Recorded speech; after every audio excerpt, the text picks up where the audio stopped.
speakers who will be addressing the commissioners as well as yourselves.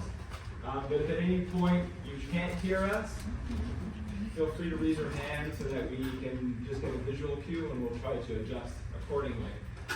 My name is Philippe Abergel. Thank you very much for welcoming me to the Commissioners Court today for this delegation. Very much appreciated, and I'm very glad to have this opportunity. I know my colleagues who I'll be introducing are very glad and look forward to speaking with you and hearing from you today. I've been told that we have about an hour to have this conversation. I'm going to limit my presentation or our presentation to half an hour. I'll be quick, frank. I didn't expect it to be this large of a gathering, and I'm happy you're all here. Very happy to see that there's a large group of people who have come out.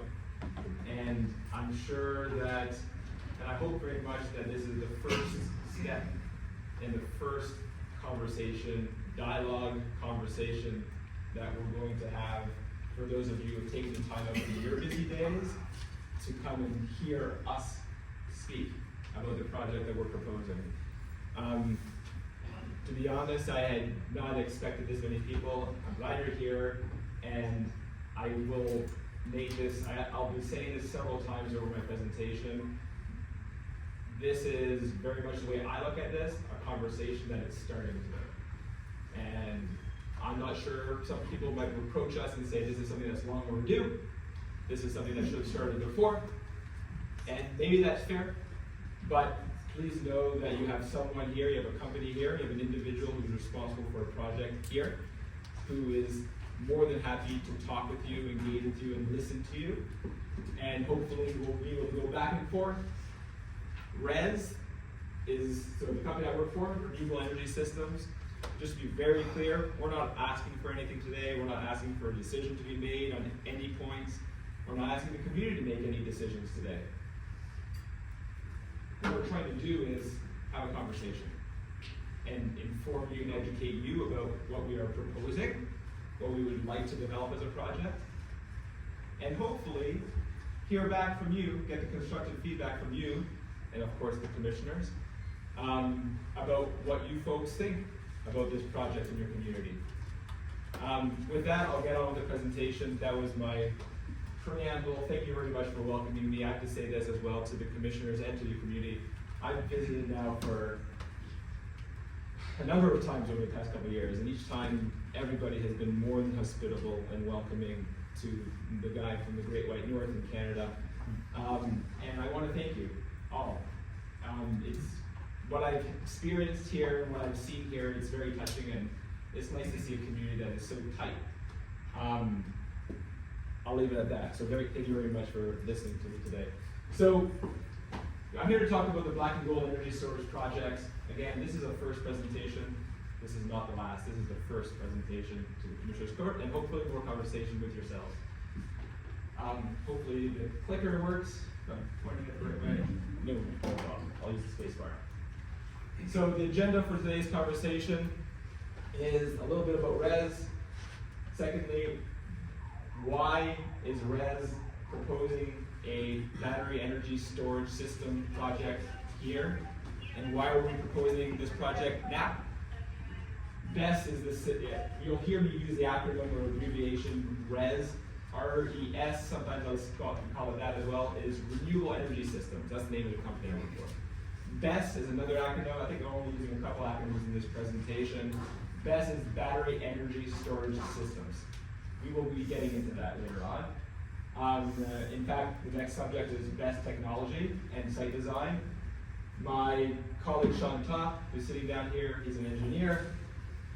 He will be speaking to the essentials of battery energy storage project site design and the technology itself. It's pretty newfangled for a lot of people, a lot to learn about. We're just going to scratch the surface today. Okay. The Black and Gold project itself, I'll be speaking to that. The benefits for Menard. What does this project do? What will this project mean for your community? What will it contribute to your community? Battery safety, I could probably put that first, if I understand for the concerns and the questions that people have. It's last, but certainly not least. It's foremost in many people's minds, as it should be. It's there because we have a professional who's going to speak to that. Mike Nicholas here. He's a consultant with Hiller Company. He'll be speaking to the battery safety side. And again, it's there because, you know, it's like we're dating. You gotta get to know who we are, right? You gotta know who the company is, who I am, who the company is, and then what the project is about. And then we'll get into the rest of the details, and we'll explore all that fully. And then the closing. So with that, about RES, I'll try to keep it short. The company itself has been in business for over 40 years. I'm one of about 4,500 employees worldwide. You can see in the map our presence worldwide, where we're located. We've built and developed, developed and constructed about 28 gigawatts of projects. That is about 1/3 of the operating generating capacity of Texas, so significant. We've touched a large amount of projects, developed, engineered, constructed, worldwide.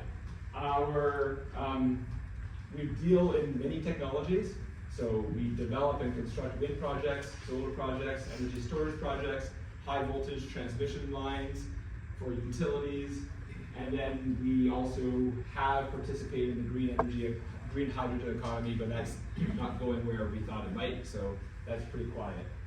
Worldwide, we're the first and largest privately owned, privately held developer, constructor of a renewable energy company. 24 countries. That's a bit about the company itself. We're privately held, family-owned business that's been very tightly controlled and family-owned since day one. So, you know, I think it's fair to say that the company I work for, the company that I worked for since 2010, by the way, we know a little bit about what loyalty means and what tight community means, because that's kind of how we operate our business, very much like a community, I'm sure, organizes itself. This is the timeline of the business. I think I'll just point out one point. In 2014, we did build our first, and probably what was one of the first energy storage projects in the United States. 2 small-scale energy storage projects, which were under 20 megawatts each. Those projects have actually since been decommissioned and successfully decommissioned by RES. So the lands were restored. I have a video I'd love to show and share with everybody here today. Probably won't have the time, but insofar as our conversation today is concerned, that's the genesis of RES's participation and engagement in the energy storage business in the US. I should make a point here. Myself, I'm from Montreal. I work out of the Montreal head office, but all my colleagues who are here are from Texas. And in Denver, where the US corporate head office is. So the corporate head office is several hundred people working out of Denver. Out of that head office, we've developed a large number of projects across the country. In fact, when it comes to, we've developed wind and solar and energy storage. I'll speak to the energy storage credentials of ours in the next slide. But just to give you a little bit about the company and the lines of activity and business that we're in, we do the development of projects, so all of the initial prospecting, site identification, obtaining permits, public consultation and engagement, everything to do with the preliminary engineering of sites, the design of sites, the selection of technologies, everything, soup to nuts, that is development. We do that in-house. We do the power marketing, so all the analysis of where the power is going to go, how we're going to sell the product that is the energy that our projects either generate or that they store and then they dispatch onto the grid. We do that in-house as well. we will eventually sell the project, right? RES is not a long-term owner-operator of assets. That's not our business. Just like in any other industry where there is a large amount of capital that's required to build out a project, infrastructure, utilities, there's an ecosystem of participants, if you will, who are responsible for developing projects, doing all of the site identification, developing, and eventually they'll sell the asset off onto a major, an oil major, if you will, right? We're very similarly organized. We will develop a project, engineer it, advance it to the point where we, for financial reasons, tap out. We transact on so many projects, we would never have the financial capacity as an organization to own all these assets long term. Again, like I said, we're a family-owned company, so the resources we have just can't match the pension funds and the major utilities that want to own and operate these things over the long term. We will do the engineering and construction of projects. So and then we will do the asset management and O&M operations and maintenance for projects. So RES is there for the entire life cycle of a project.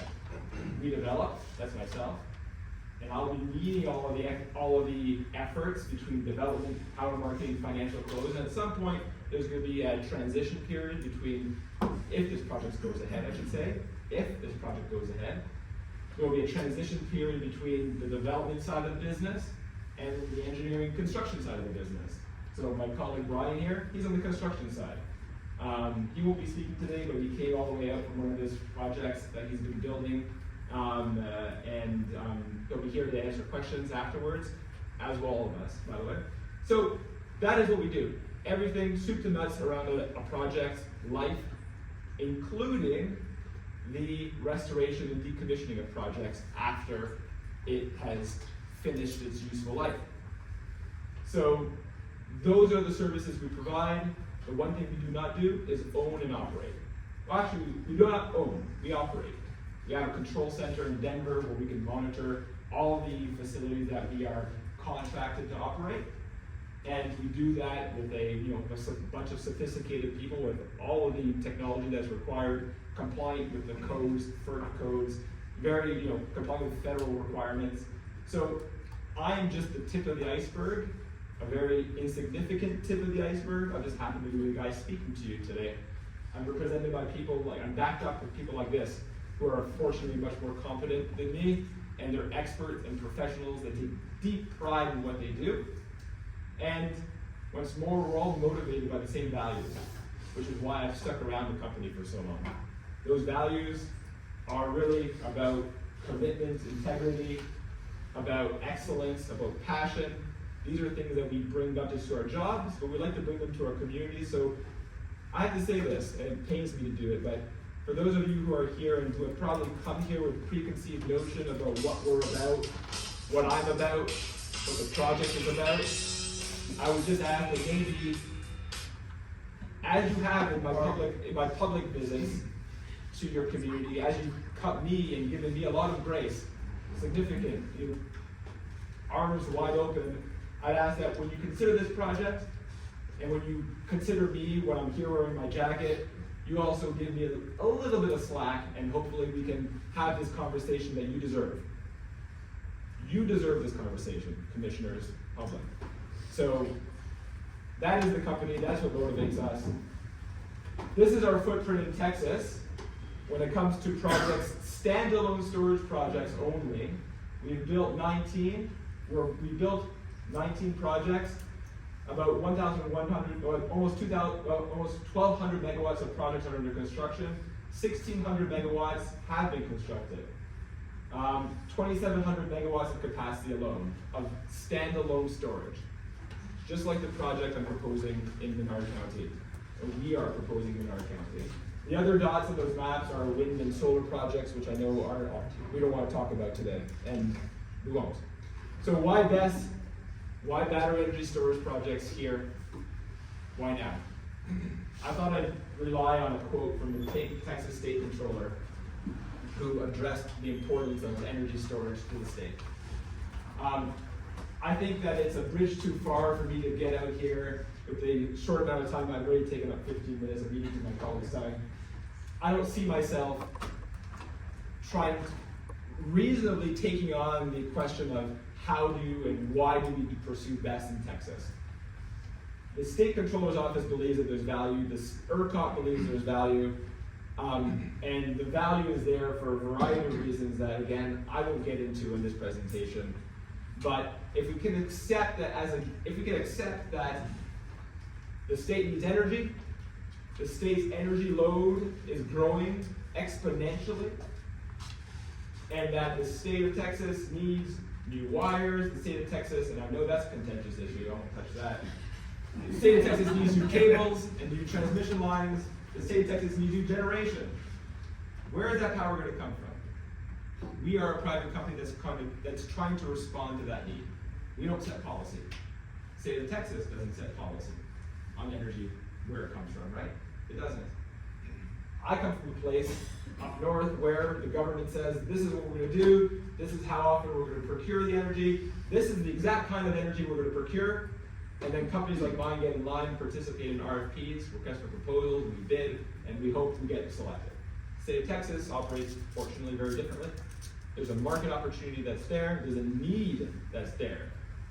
There are blackouts and brownouts that have happened because of the insufficiency, the age of the system. We are a private company that's trying to provide a small portion of the solution. I want to get into this further. I'm happy to talk policy or happy to talk about energy needs with you. But I will gladly hand over the presentation to my colleague Sean Topp, who's going to speak to the technology and the design of the BESS site. Philippe? I'll advance it along. Or actually, Yeah, and thanks again, everybody, for the opportunity to be here. Thanks a lot. I am going to hopefully give an explanation of what these systems look like, and it'll be a bit of a black box, so try to shed some light on that. So this is an overview of what a typical battery enclosure would look like, and kind of how the equipment that's involved is. Starting in the upper left is a battery cell. This is like the smallest component, like the pouch you have in your cell phone. So we all have these in our pockets. They are there's like hundreds of these in a single battery rack integrated into an enclosure level. So they take the cell, integrate into a module here in the upper right. And the module provides protection for the cell, it provides cooling for the cell, and is kind of the main usable form factor for the battery that gets integrated into these systems. The modules are then wrapped into structural racks, the bottom left there, and the rack again is housing for the cell and allows for interconnection of multiple individual battery components themselves. At the rack level, there is always a battery management system, so a kind of rack level controller, and it performs the same functionality like I mentioned that your cell phone has, where the batteries themselves overheat, or if they are being operated in potentially suboptimal conditions or hazardous conditions, that rack will take action to isolate the equipment, to turn it off. Includes all the necessary protective functionality to ensure that the batteries themselves can't be operated outside of kind of optimal and approved conditions by the manufacturer. So the rack ensures and its controller ensures that at the individual kind of discrete rack level, everything can be operated individually and safely. I mentioned the module providing structure for the cells, but in addition to that, it also provides direct cooling of the cells to ensure that they're maintained at the optimal environmental temperature. And then the racks themselves are integrated into these enclosures, as you see in the bottom right, and it's obviously fairly densely packed there. That's kind of by design. These enclosures, current best practice is that they cannot be accessed. You cannot walk into them. They're external access only, and they're really intended to be effectively autonomous. So at the enclosure level, I will advance here. Some of the things that you will see. So maybe the most important thing is the enclosure will always include an HVAC system. This provides, again, kind of optimal environmental control of the ambient environment. Typically, this is done by a liquid cooling system that's piped directly into the modules, like I mentioned. But this just ensures that out here in Texas or in Canada, where you have potentially super hot temperatures or super cold temperatures, these batteries aren't exposed to those conditions and are able to be safely operated. The system will also always include a gas detection system and an exhaust ventilation system, which operate together effectively as explosion prevention. So these enclosures are always going to include gas detection. They almost always include fire detection and alarming in accordance with NFK 72 and other applicable codes. So they're constantly being monitored for fire and gas in the event of an issue, and the BMS and enclosure level controllers will take action to stop the system, but also to report those conditions out to the site operator. I mentioned the BMS at the rack level. There's also always a BMS or a system level controller at the enclosure level, and that provides the capability for the enclosures themselves to take the same self-protective action and isolate the system if necessary. This is just an overview of what these facilities will typically look like, how you will see these kind of power blocks laid out on site. So on the left in the image, you'll see the battery enclosures themselves kind of stacked in groups of 3 behind this power conversion system on the right. The power conversion system is basically made up of an inverter and a MV transformer. So batteries produce DC power. The inverter serves to convert that power from DC to AC so that it can be connected to the grid, and the MV transformer then steps that up to the level that can be integrated at a substation on site. So all of these blocks that you would see will be interconnected electrically and terminated to the project substation, and that's what actually facilitates the connection to the grid. This is just another example of a typical overview, similar configuration, and you can see the project substation here on the right. These facilities are all going to be fully fenced and secure with only approved personnel allowed or government personnel allowed to enter. They're graded, cleared, they're populated throughout with gravel typically, so there's no vegetation or anything within the facility. All of the electrical cabling that interconnects the equipment usually is installed in underground conduit and terminates the substation that way.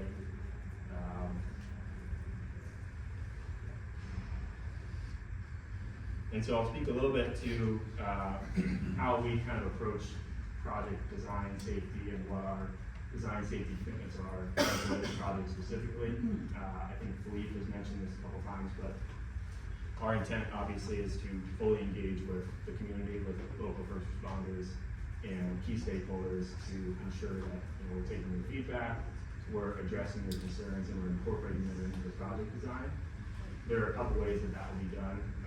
First critical thing to mention is that the project will be designed in accordance with industry standards and codes. So NFK 55 listed there is the standard for installation of stationary energy storage systems. It's kind of the de facto standard that's being adopted across North America. Like Philippe mentioned, we have colleagues in the UK and abroad. They are also looking to this as guidance for how to design a safe system. The state of Texas does require compliance with this standard. They have currently adopted the 2020 edition.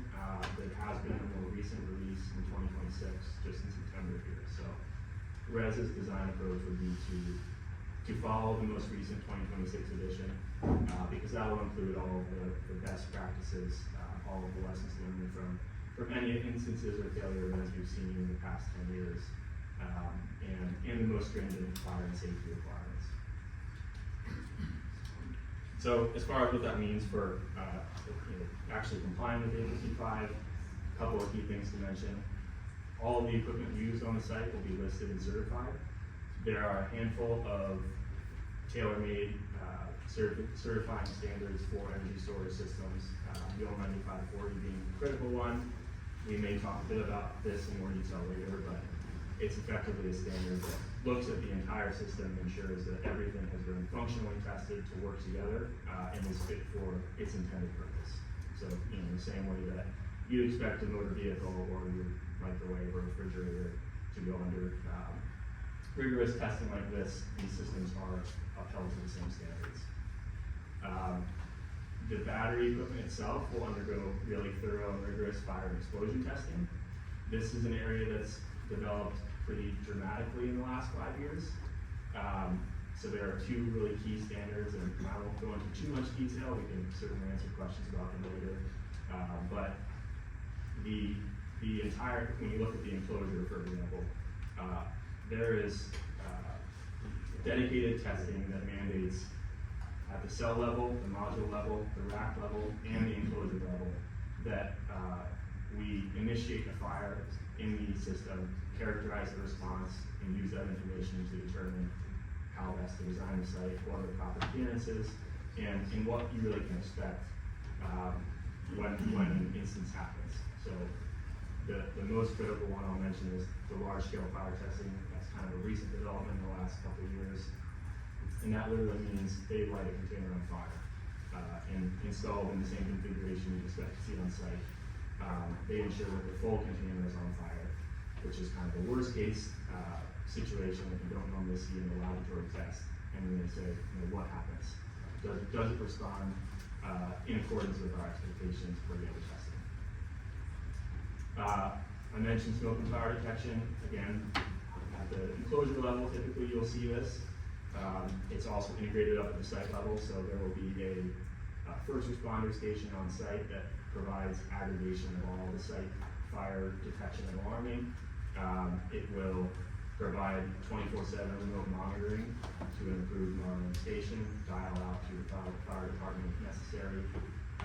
And the gas detection and explosion prevention systems that I mentioned are also tied into that system. So there's full round-the-clock monitoring on all of these systems. Related to that would be an energy storage management system, that's the ESMS. So kind of like the rack enclosure BMS, this is the top level site controller that allows the site operator to kind of remotely have visibility to everything that's going on site, the condition of all the major equipment, battery enclosures, converters, etc. All of the BMS level data reports up through BMS. So this system basically provides your remote operation capability. It includes all the same self-protective functionality that you see in BMS as well. So, in the event of detection of hazardous conditions, fully automatic isolation and shutdown of the equipment.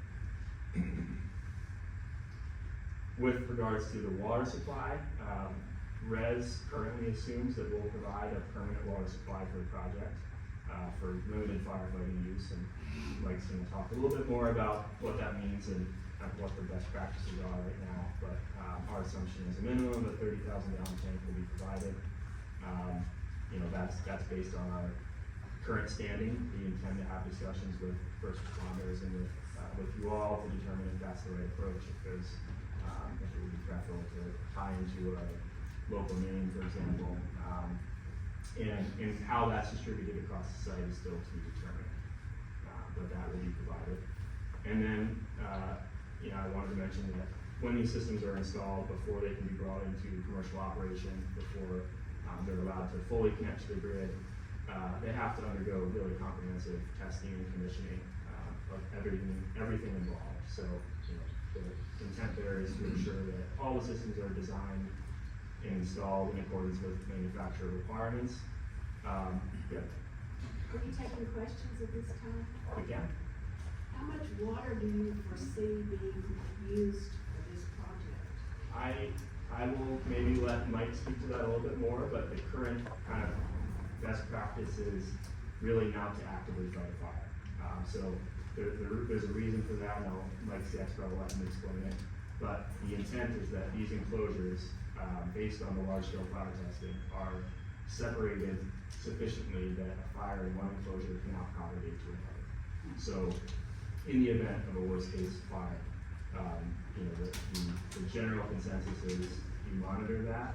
You don't actively try to contain it. You may cool adjacent enclosures, or anything else to prevent the potential for propagation, but you effectively let it run its course, and do not delay the event or spray water on it, because it kind of improves the potential for the event to run its course faster, and it also limits any potential risk of contaminants getting from the enclosure into the environment. So am I hearing you say you don't want to use water to put the fires out?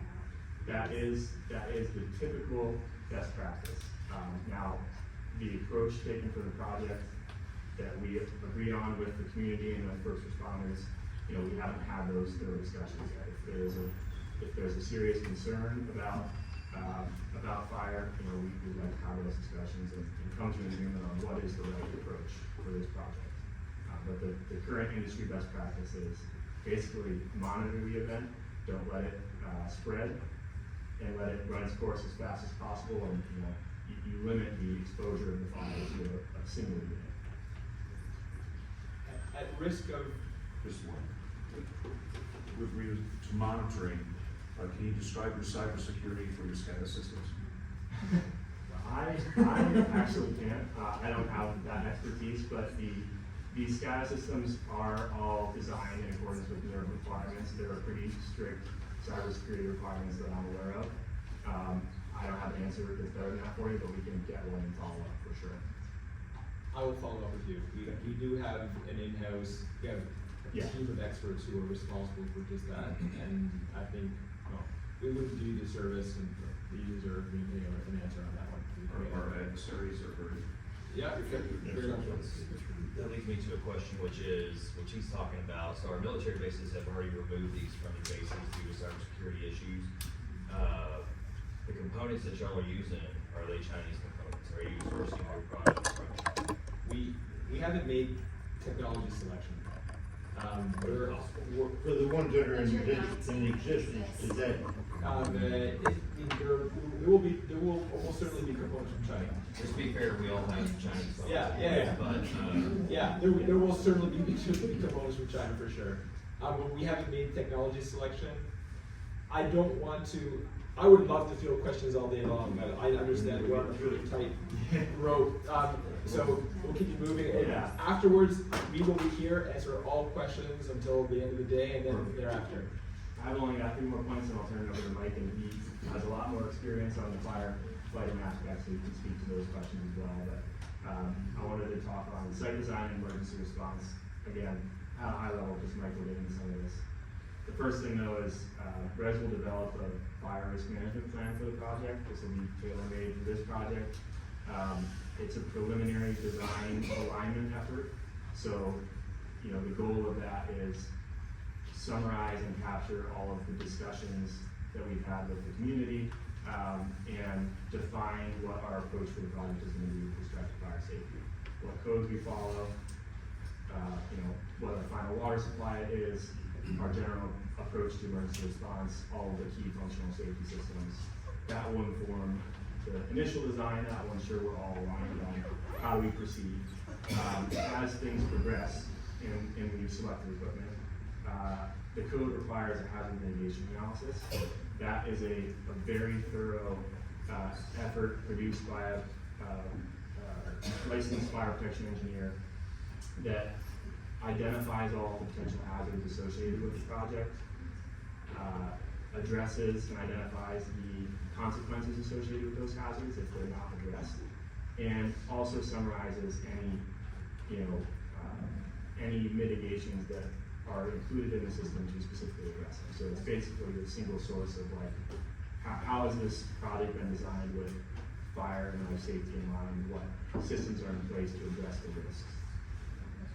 I'm a little confused about how speculative this is. You're speaking as if it hasn't been designed or anything like that. Is that correct? This is purely a speculative project? Well, I can't speak to the speculative nature, but from an engineering perspective, none of this type of detail can be done until the specific equipment is selected, because like I said, you have fire explosion testing data on that specific battery that you use as an input to your design. So where are you in the process of, examining this particular site? And I'll do this. Has So- the land been sold already to us? We will get to all of this, Okay. but Oh, on the okay. question, Chris, all products of this nature are processed, right? And when it comes to selecting technology and finalizing design, good people like Sean and engineers don't let me rush through things. So they ensure that the site is being designed according to proper engineering specifications, methodology, right? What he's saying and what Rez is saying is that all of this will be complied with and respected, irrespective of the technology that is ultimately selected. So this is a kind of a safety vest, if you will. It's a methodology, it's an assurance that we will comply with these standards regardless of which assuming we even go ahead, regardless of which manufacturers and which technologies we end up selecting. So it raises the bar. It means that we're not gonna do business with just anybody, or in any way.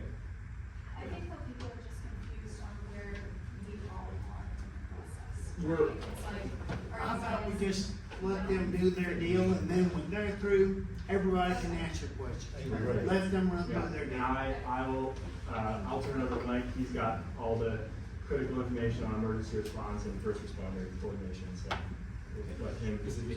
Oh, sorry. Not yet, not yet. Sorry. Not yet. I'm gonna answer the gentle lady's question over here, about the where. So, project development and the precautions we take in ensuring that a project of any nature is well developed, and that it is safe and secure, and that it is ideally, hopefully, generally, well received by the communities we develop them in. That kind of work starts before a meeting like this happens, okay? That kind of work for developers like myself who've been in the business for a long time, that starts before you even approach a landowner. It starts before you prospect, right? So I've heard all kinds of developers doing all kinds of shenanigans in Texas and abroad and developing projects where they shouldn't be. Projects which are in areas which never even made it past the second filter in our analysis, right? So first step, we identify a piece of land in an area that we think that is gonna provide value to the grid, and where it's gonna become a valuable investment for our investors. Nobody here thinks that investors shouldn't be getting a return on their investment, right? No. So we identify opportunities on the grid, we try to respond to that, and we try to respond to it in a way that is gonna be as responsible as possible, in a way that's not gonna create consternation and fear and blowback and tear apart communities. We do that in a way so that we can get it through smoothly. That's what the ultimate owners we do business with look for from RES. Because we are that kind of developer. So what happens here, we identify a point on the transmission system. That point on the transmission system that was interesting to us is the Yellow Jacket transmission substation, owned by AEP. That is the point where our project would be interconnecting to. We identified a large tract of land, a large parcel, and what we do right off the bat, this is, several filters in, but one of the major filters is we try to figure out how much land is there that's far from homes. We don't want to be close to homes. So we establish a buffer, we identify the property lines, we establish the buffers, we want to make sure that ideally we're only dealing with a very limited number of landowners who are going to be interested and supportive, and therefore you're not running up against kind of neighbor issues, fence line issues, right? So here we have all of the residences that have been identified and businesses and structures. We put a buffer around them. That's 1,000 foot. So we're gonna say, we assume we're not gonna build anywhere. We don't even wanna look at a project where there's a residence or a building that's under 1,000 feet from where we could build. On top of that, we add on additional constraints. So you start with a blank slate, right? Blank slate, everything looks great. It looks like you have 180 acres to play with. Not so much, right? So in this case, you add on topography, which is the pink layers.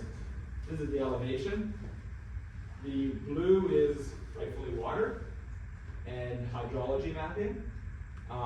And the hatched area is inundation risk, high inundation risk, right? Can you explain what that means?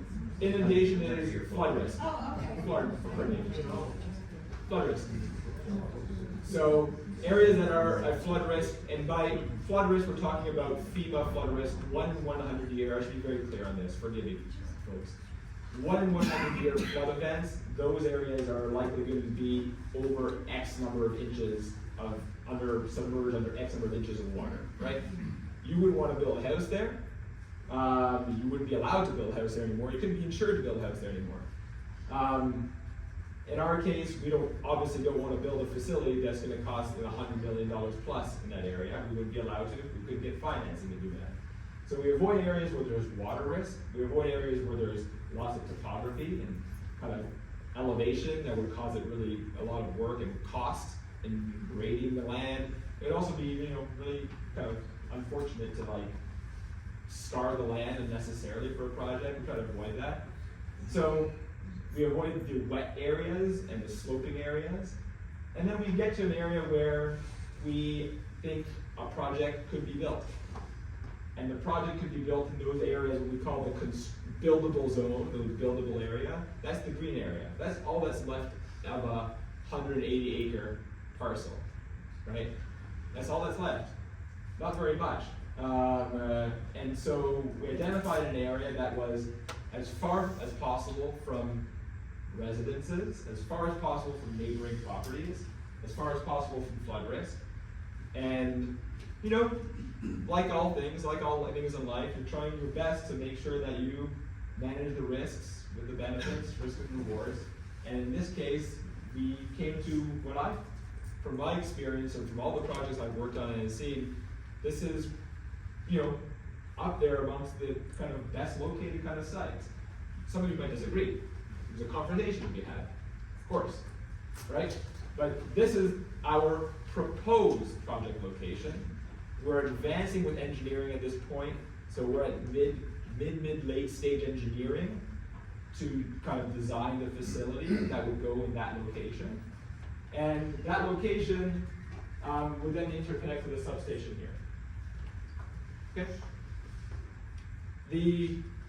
In a nutshell, you have what would be a 200 megawatt project. That's the capacity of the project. Batteries are a bit tricky. They measure the capacity in duration. So 400 megawatt hour, its ability to deliver power over a certain period of time. It's going to be under 10 acres. It'll be actually well under 10 acres, but it's going to be under 10 acres. The distance from the nearest property line is 1,000 feet. Distance from the nearest residence is 1,500 feet. That's not to say all residences are 1,500 feet away. They are at least 1,500 feet away, including the distance from the MISD building up there next to the baseball field, and including from the post office. So, the black and gold best project in black and white. I was hoping to head off, and I shouldn't say head off, forgive me. I was hoping to address some of the questions that would come my way, and that you rightfully want to have answers to. So here it is in black and white. I'm conscious of time. Commissioners, are we? Well, one just left, so I don't know, he might have. There's material here, and there's an audience who wants to hear about. Obviously, everybody's very interested, and But is that okay with folks? I know you have other things to do if too. we get to 11, we'll probably pause and let everyone have a biology break. And Sure. then we'll continue from there. Okay. Thank you for your patience and for listening. And I'm sorry, forgive me for cutting anybody off in questions. We do have material that we will probably answer your questions, or if not, it will inform how you phrase them. And then our time is your time. We're happy to answer them. So earliest possible date of commercial operation is July 2027. That assumes the start of construction about a year from now. Assumes, right? How large is the facility footprint? 10 acres at the most. Will the facility include wind turbines and solar panels? No. No wind turbines, no solar panels. Will the facility need to draw on any water? No. Only for hand washing in the kitchen and in the bathroom in a small office. And that's it. No water draws required for this facility. Okay. Will any landowners be expropriated to complete the project? What about the 30,000 gallons? In a tank. Yeah. Where you get that from? That will be trucked in, shipped in, filled, it'll be filled. So, My name's Jeff Woods, I'm the emergency management coordinator. yes, sir. When you talk about water, it's gonna take copious amounts, a lot more than 30,000 gallons to cool the area around it when there's a fire. I was gonna hit that when he got up. Yeah, I think we're on the same guy, page on that. we have a lot of conversation to have around that. I'm not the guy. But I'm gonna participate in that conversation and we're going to address that with the experts. Will any landowners be expropriated to complete the project? No. Will the project be visible from public roadways? I'm not even sure if it'll be visible, frankly, from any land that you're not, even if you are an adjacent property owner, but like from a public roadway, potentially from Jonathan Burgess Drive, we'll complete a visual impact study. If it's important to the community, we'll gladly complete a visual impact study and confirm whether or not it will be visible, and if so, from where. But again, back to the point about how we choose our projects. We choose them in a way so that this kind of issue, which could be a bit of a thorn, a bit of a nuisance, is avoided. Yes, ma'am. And on that other visual, it looked like it was, the green area was very close to our San Saba River. Is that so? No, we're quite a whiles away from the San Saba now. Are you, Oh, there's yeah, some kind absolutely. of water thing right there? No, that's not the San Saba, that's just that's a ditch. So the runoff It's a floodplain. Yeah, exactly, it's just, Drive water free. yeah, there's no water there. By the way, folks, blue does not indicate presence of water today. Blue indicates, in the event of a flood, that indicates water might go there in a 1 in 100-year flood. In fact, my understanding is that in the southern area that is hatched, my understanding is that all of that area this summer, when you had the flooding, that area was not even flooded. So the blue is not presently water. So back to this, did I answer your question, Beth? Yes. Yes. Project won't be visible, perhaps from Jonathan Burgess Drive. What is the distance to the nearest business or residence? Covered that. Same thing with property lines. Will a new transmission line be built? Yes, but on the same property. And that's the white line I showed on the previous map. I lost it, but there it is. That's the white line, that's the connection. It's under a quarter mile. Under a quarter mile. Will the project pay for the upgraded maintenance of Jonathan Burgess Drive? Yes. Why? Well, not just out of the goodness of our hearts, it's the right thing to do, right? But because we're going to be we're going to use that road to access the property, we're going to upgrade it, and then we're going to maintain it, and we're going to pay for the maintenance of that road so the community can continue to use it during baseball seasons and during community events on the MISD property.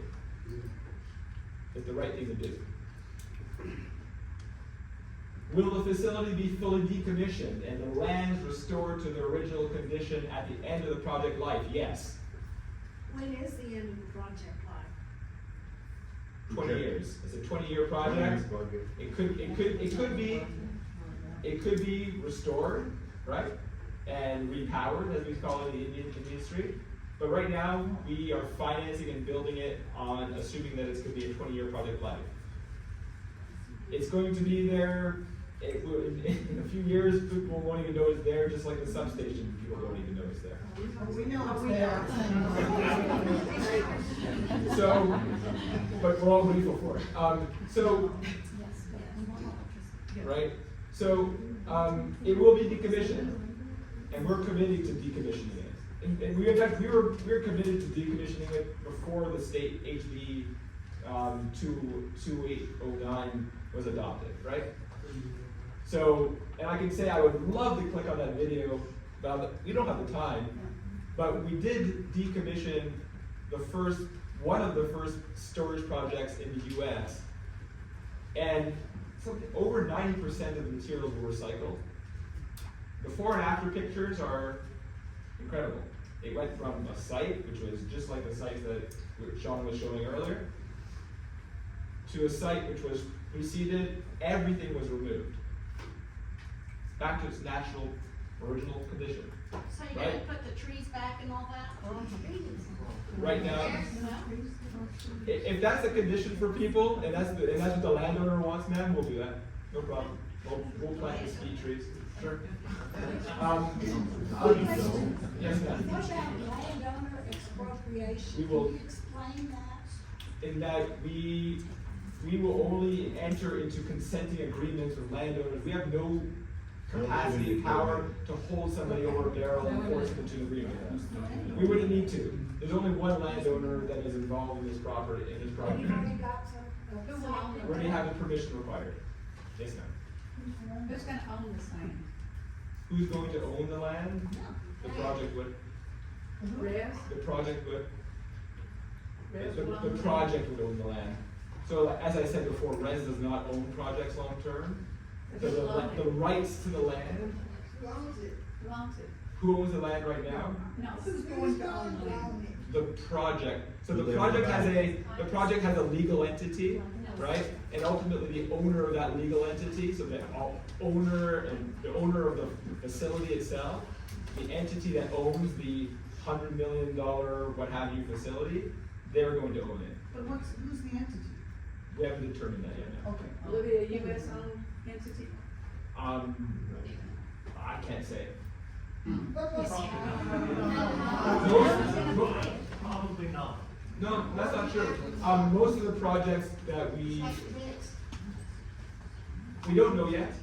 Most of the, I wish I had a sign up here with all the logos of the companies that we do business with that are actually American owned. Well, our And US the next- dollars are subsidizing this, so we'd like it to be a US owned company. I would like that too, for sure, absolutely. I agree. How many containers are there gonna be, like the container itself, you know, I don't understand why they want so. No, that's fine, of course, yeah. So, depending on the project size, it could be 100 megawatts, it could be a 200 megawatt project, you're looking at somewhere between 70 and 150 of those containers. Yeah, in that footprint that you saw. And then if I understand that water does not put out thermal fires, so if one container just has to burn out, I know that they cool the other 99. How long does it take one container to burn completely through, and what emissions are put out? Respectfully, would you mind if I punt that to my colleague and let him do the presentation, then, yeah. That's great. So,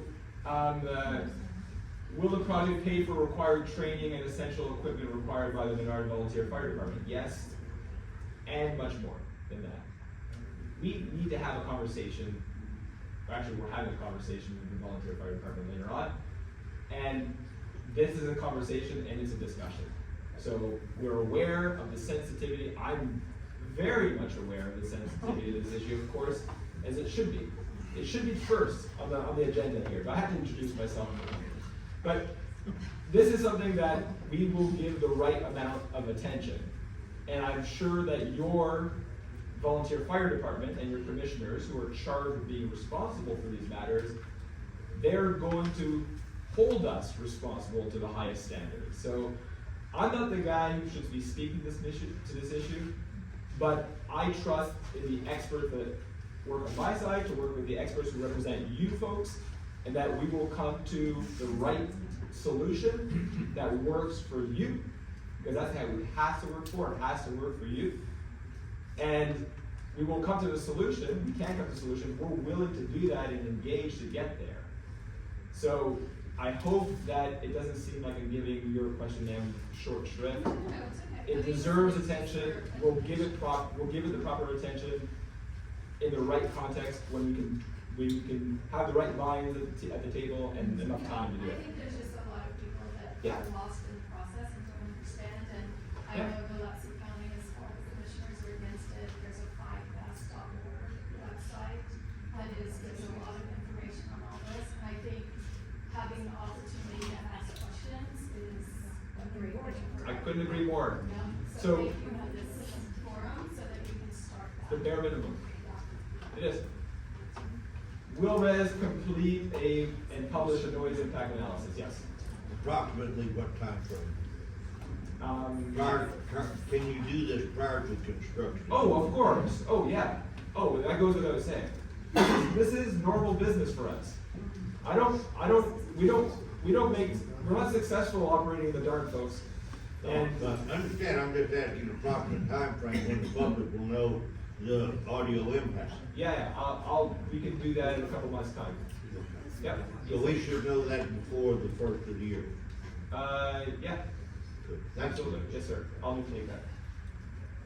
So, in numbers, can I say, so I'm just comparing the black and gold, the proposed black and gold project to the Maverick Creek project. Why? Because Res actually developed and constructed Maverick Creek, which is not that far in Eden, right, in Contra County. So, our project, 100 to 200 megawatts.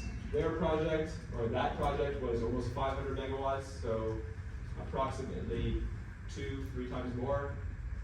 Over 120 landowners compared to 1. The numbers are there. I don't have to run it by you, unless some of you might not be able to see. But new transmission lines, 1/4 mile in our case, compared to 18 miles in the other case.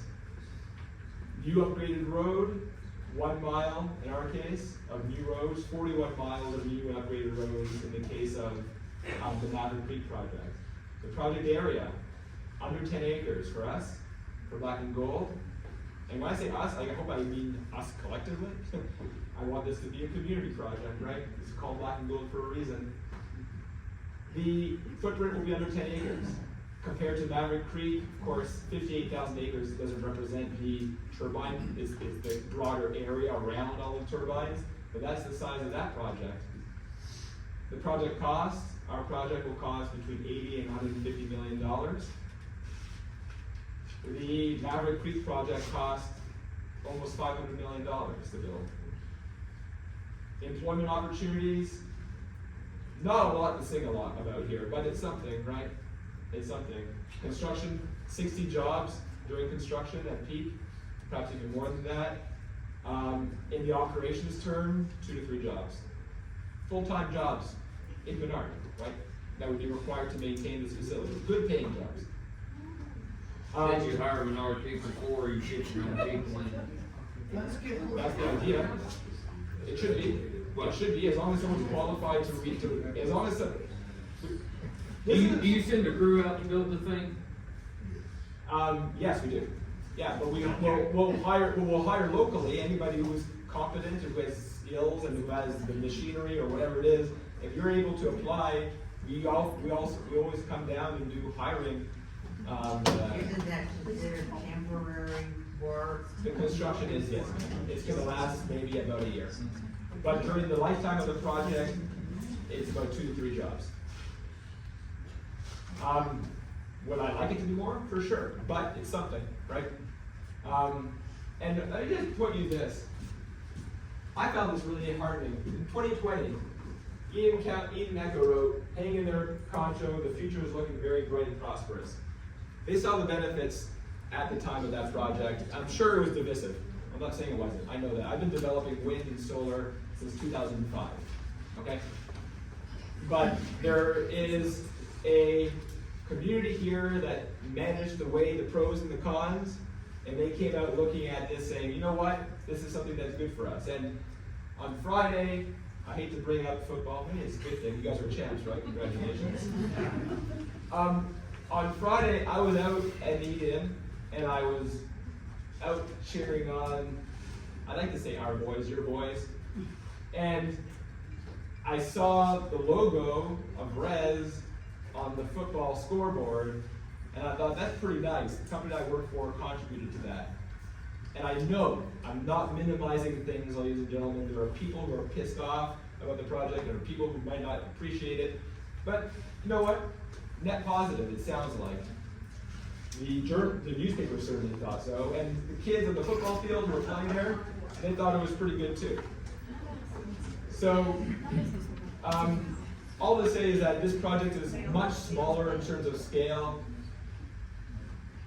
This project is much smaller in terms of scale than that project. Much, much smaller, much fewer impacts. And you know, that's for the commissioners and that's for the public to see how you guys interpret that and view it. Now, brass tacks, dollars. I'll let everybody take photos. But, you know, at the end of the day, let's get real, let's get practical. What does this mean for the community? Jobs? Some. Financially, what does it mean for the community? So, assuming a project that is 100 to 200 megawatts, and I know that's a big range, but we do not control, there's an open market there that determines how much megawatts and how much storage capacity it wants to buy. Okay, it's like oil, it's like grain. We don't know, we can produce, but we need to ultimately sign a contract and make a huge financial commitment to a project capacity that we just haven't determined yet. Right now, our project is designed as a 200 megawatt project, right? So if the project is 100 to 200 megawatts, the estimated tax revenues over the life of the project, that's the net present value, by the way, of the payments over 20 years, $17 to $29 million. Distributed across those. What'd you value your project at? I mentioned that earlier. Your taxable value. So it's about $80 to $150 million in value of the project, but the taxable value, it goes, we'll have to talk to the tax assessor on that one. I don't have the number off the top of my head. I think I know her.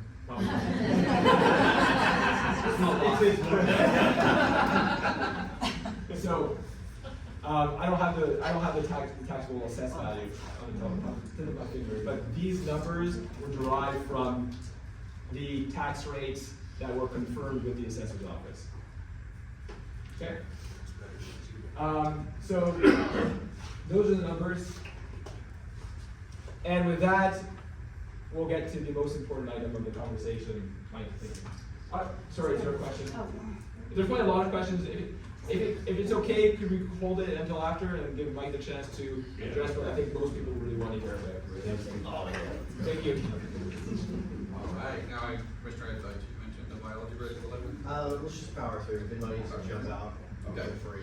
What if it's me? I go with you, I don't know. Right, hold it. All right, good morning, everybody. My name is Mike Nicholas. I am a retired captain and assistant fire marshal from Kern County Fire Department in Bakersfield, California, where I had the dubious honor of permitting the current largest single active battery energy storage project in the country, which is supporting Edwards Air Force Base. This came in at 3.2 gigawatt hours. This was in 2020. We did not have references and templates for permitting, nor really for any sort of process. And so, you know, like any good firefighter, I combed through the internet looking for any jurisdictions of reference to plagiarize and put my department's logo on it and call it good. Didn't exist. In fact, the first NFPA 855 that John was mentioning didn't even come out till 2020. So this started back in 2019 for me, and it has been a vertical climb trying to gain any sort of understanding and fluency in this particular industry. So I'm really glad to be here today. One of the things that we are actively doing, I teach fire departments across the country now, not only in the response side of it, but also in how to permit these. We work with state agencies across the country, helping them develop their permitting requirements, and work with developers also in helping them understand code compliance.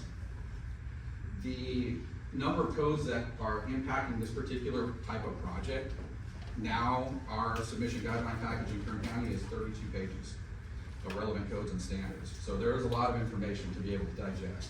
And the fact that you're working with a company, or that RES is a company who's already well-versed in code compliance and has committed to providing the top echelon of compliance and installation, is already great for me. It's not me trying to encourage them to do that, right? So when we look at operating storage sites safely, the biggest things that we need are, the sensors and the alarms. And Sean mentioned this. All of these systems now come with some sort of gas, smoke, heat detection, and coordinated exhaust. Because from the first responder perspective, as a first in company officer rolling out, that's my biggest concern. How I address the explosion risk. We risk a lot to save a lot. So if there's a life involved, if there's something along those lines, we're gonna do a different level of engagement. If it is simply protecting an asset and not in any way a knock towards the developers, but I'm not gonna risk my guys and gals' lives to protect a storage unit, right? And honestly, if it goes into some sort of failure, that entire unit's been compromised anyway. So what we see now is that the emergency response plans support construction. In California, we have now state legislation that requires developers to meet with emergency responders and county commissioners and all the vested stakeholders before the ministerial process of land use approval. I know Texas is a little different. Same arrangement? So NFPA 855 is a national standard. It's a National Fire Protection Association standard, and now Texas is very actively trying to come up to speed, because you guys are the next California getting the inundation of all of this stuff, right? Bite your tongue. Well, but let me back up. Texas is going to be challenged, like California was, with having to come up with ways to permit these and ultimately to work with first responders and how to mitigate these. So the specific training and resources for the fire departments before construction means that we're gonna meet, just like we will today, with the volunteer department and with other folks to be able to understand what your resources are, what the realistic expectation is in terms of protecting the site and the public, and ultimately getting a sort of collaborative process where we're gonna build this together. And this is gonna be something that NFPA requires annually, to do some sort of refresher training. So they'll be designed out with codes and standards, and we're lucky enough today. When I look at coming here today to talk to you good folks in 2025 versus the headaches and the ulcers that I had in 2020 dealing with this, it is an entirely different world, thankfully. And what we see now, so code adopts every 3 years. So the 2020 NFPA 55 was adopted and amended in 2023. We saw a ton of the lessons learned in Kern County integrated into the 2023 NFPA 55. Now, I was still working for the county at that time. Since then, I've been with Hiller now, who represented about 85% of the clients that came through the county and made my life exponentially easier. You're working with a top-tier fire protection engineering firm that understands code compliance, emphasis on life safety, and ultimately what we want to do is demonstrate that we're all mutually aligned. So from the engineers and the operators' perspective, you want a safe project that's not going to lose money. From first responders' perspective, we want to have a project that's not going to jeopardize the community, and by extension, the community as well, right? Benefits from this. So when we realize that we're all mutually aligned, the tools that we have today to manage these and the codes has changed dramatically, which is great, because now it's a much easier process than the pulling teeth that we had in the beginning. So these are some of the applicable codes and standards. I know it's kind of tough to read, but this is really ultimately to visually demonstrate that the codes go all the way from the batteries themselves to the enclosures, to the conversion systems, and ultimately to the interconnection. So we're operating in an entirely different world than the projects and incidents of reference that you're seeing in the news. So in California, we call them the legacy projects. These were projects built to current code standards that preceded UL 9540 and NFPA 855. And ultimately, we met with the California Energy Commissioner's office in January about how to align and address the legacy projects and also the future projects. And my big push to the commissioner was, sir, you have a quality control and quality assurance problem. You don't have standardization on how you permit these, nor in how you oversee construction, nor in how you oversee witness testing before they go operational. And at day's end now, the testing and maintenance to ensure that a 20-year relationship between the developers and the community is maintained in the optimal state. So that's really, I think, a perk that we're starting to see. And unfortunately, and it's a horrible thing to say, but it's true, today's code is written in the blood of yesterday's tragedy. And when there is something that is of significant enough reference, it will become codified next time. So what we have seen now is 2 different code cycle iterations over 6 years that have taken a lot of these things into consideration. The 2026 NFP at 55, I sat on that committee, and I'm super proud of how we've now taken even the lessons since 2023 and integrated those into the code. So EPRI is a company that aggregates a lot of stats on incidents as well as deployment. And mind you, this was mid-2024 when the slide was put out. So we've seen an ever-increasing deployment of batteries across the country and across the world. But what we've seen is a flattening of the actual number of incidents. So when you look at that ratio, we've actually had nearly a 97% drop in incident rates. And what we're seeing is it's an older technology typically, which is NMC. NMC at the time was a denser, it is a denser battery storage chemistry. And so for developers, that's great because they store more energy. It burns hotter and it has a lower temperature that it goes into any sort of thermal runaway. So from a safety perspective, the industry is now pivoted to LFP, which is lithium iron phosphate. It's still under the same umbrella as lithium ion. We have a much higher threshold for it going into thermal runaway. It's not as dense, so the operators don't get to store as much energy, but this is really where the code's going. It's like our emphasis on like safety. And not to minimize the fact that we need to be able to store as much as we can. So we talked a little bit about lessons learned and what we've seen with the drop in incident rate, about 97%. And that's due to the rigorous codes and improvements in manufacturing as well. So a lot of the no's that we put out in Kern County in the early years of this informed manufacturers about what the expectation was. Is your product listed to Underwriters Laboratory, 9540? Has your project and your technology, gone through large-scale fire testing? Because for a first responder, that's the biggest concern. I'm always putting myself in the worst case scenario. It's the middle of the night, it's an overtime crew in an unfamiliar response area showing up to one of these.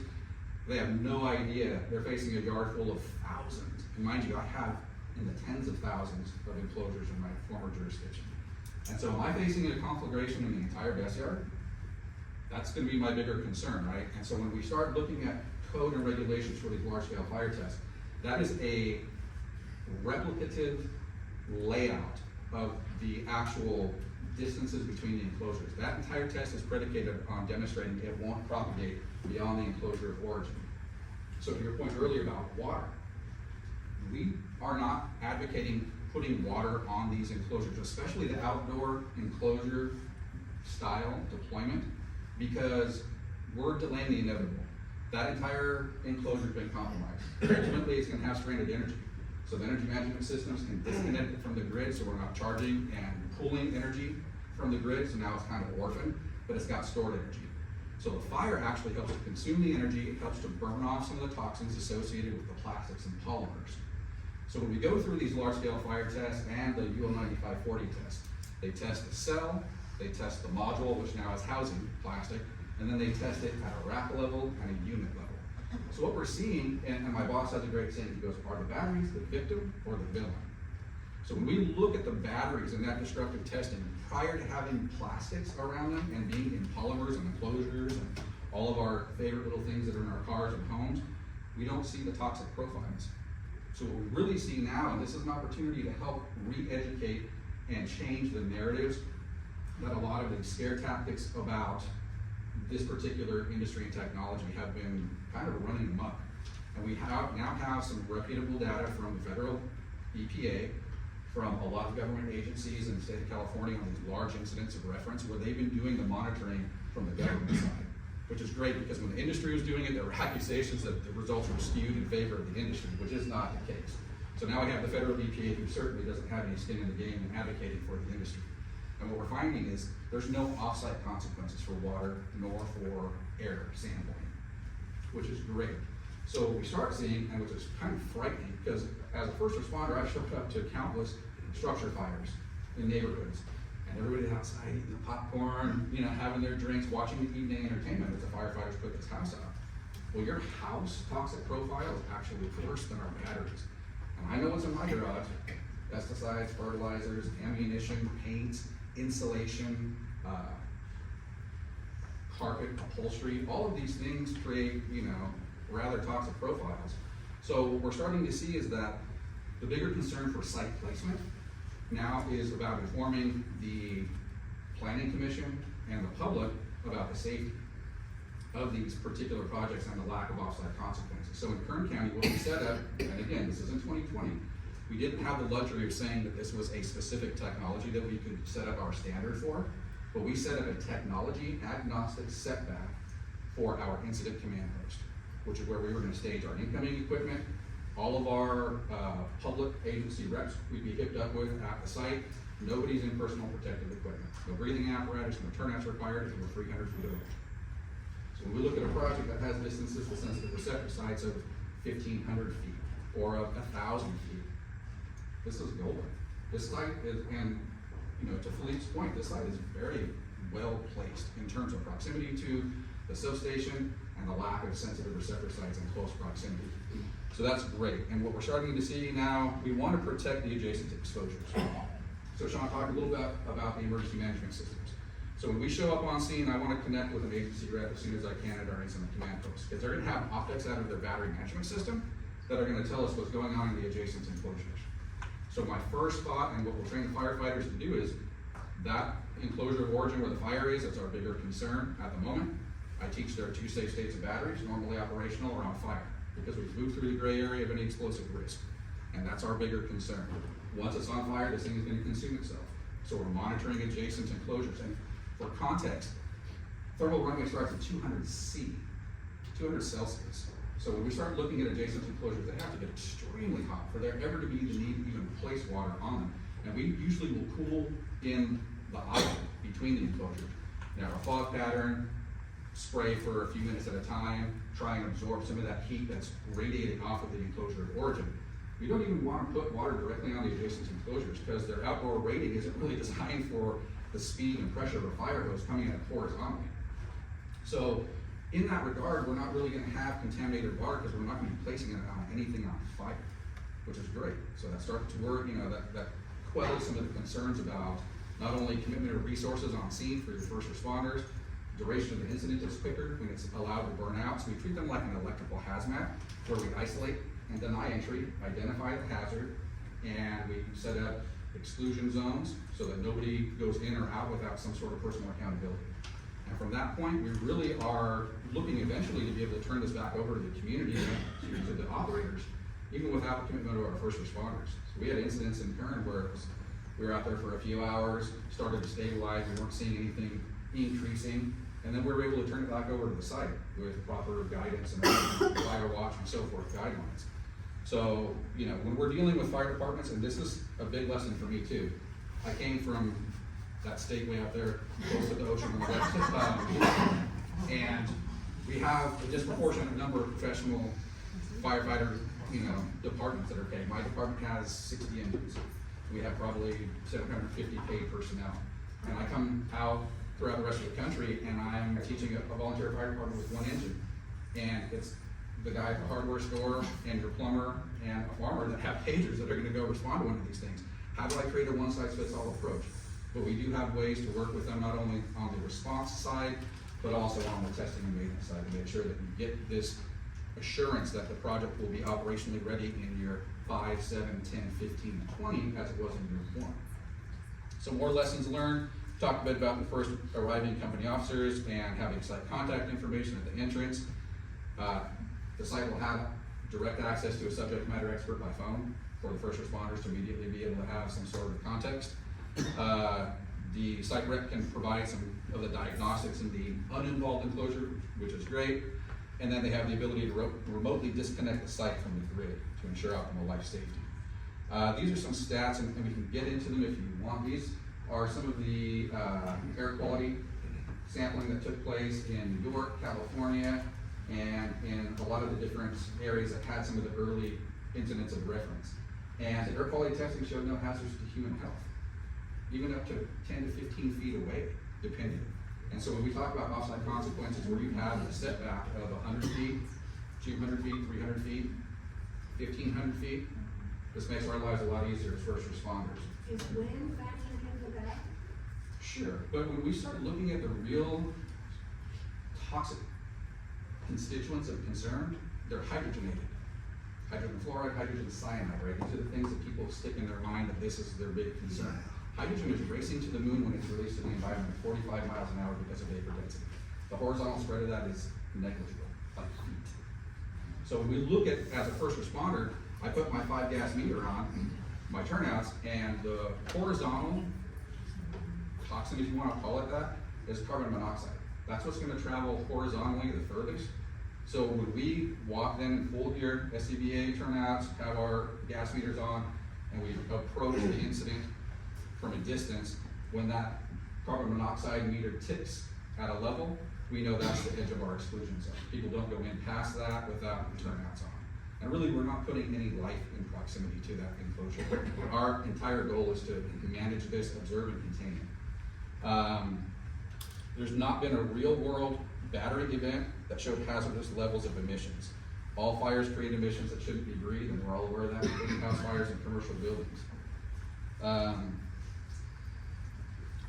So when we look, we talked about even at 50 feet away, some of these harmful constituents are not showing up. County of Monterey, so I don't know if you guys have heard of Moss Landing out here. That was the big, sure, right?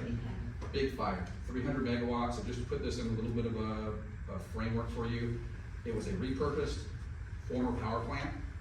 So one of the big things in California now that stayed that way.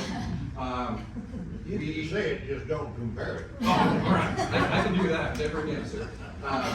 So when Moss Landing happened, and the Energy Commissioner said we can never have another Moss Landing, we will never have another Moss Landing. There will never be another battery project in the country placed into a non-dedicated use building.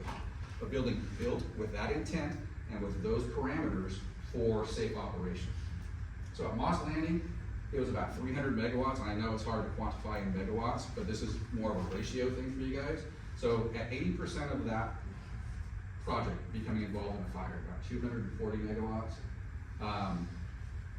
Monterey was monitoring it with their Environmental Health Bureau, and they took samples from 5 areas, water samples from 5 areas post-incident, and they tested for manganese, copper, aluminum, nickel, and they showed levels, and this, I was telling Felipe this last night, they didn't say there were no toxins in this, it said that the toxins present were below the public health goals for your drinking water. Which means we're drinking toxins. That's my interpretation of it, right? I'm like, So with that in mind, 240 megawatts is approximately that 80% that was lost. Imagine the fire and the smoke and the plumes off of that. Now, when we compare that to a containerized outdoor deployment, each enclosure is between 2 to 5 megawatts in size. So a successful failure being one enclosure is going to be 1 to 2% of what was lost at Moss Landing. And that was with them still seeing nothing off-site consequence of any sort of hazardousness to the public. So when we look at the commitments, and Philippe talked a little bit about this, it's going to be designed to applicable codes and standards. We're going to be looking at the emergency response plan prior to construction and consult with local authorities. It's going to be monitored at a 24/7 Underwriters Laboratory certified central station for fire alarms. So those stations have survivability ratings built into them, like catastrophic failure, so that it can't just be monitored at the radio shop down the street.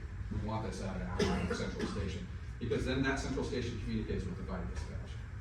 We're going to be providing training to the staff and fire departments, commissioning, operation, and annual review updates for training for the personnel, and a NFPA 72 compliant system for the first responders. And so that's the fire alarm side of it.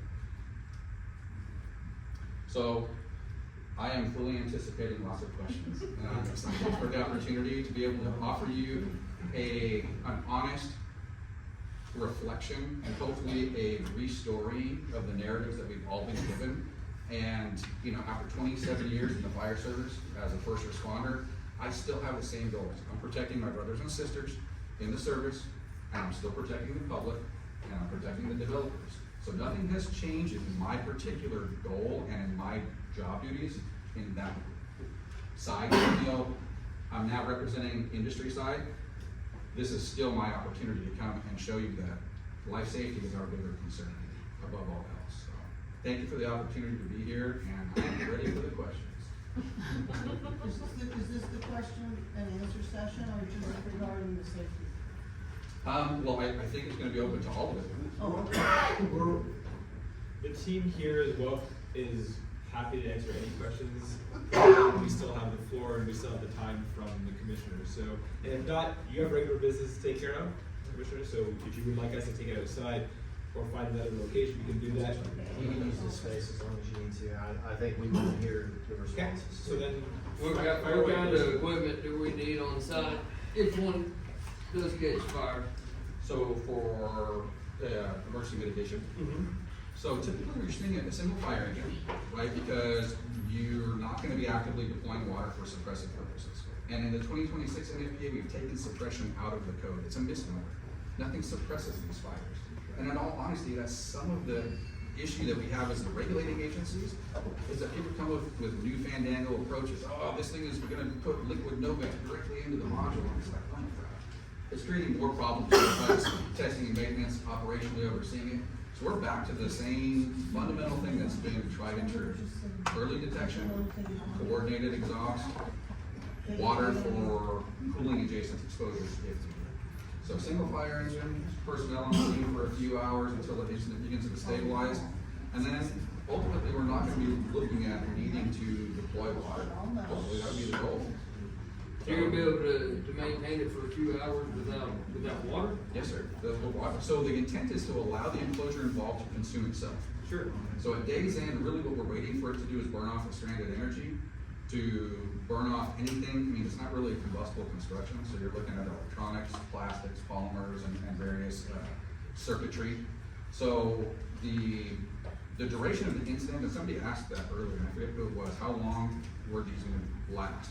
So the large-scale fire testing that's required now by the manufacturers is a real-time test. We're gonna have these things burn, and we're gonna be measuring all of the off-gas and plume constituents, as well as coming up with a duration of time.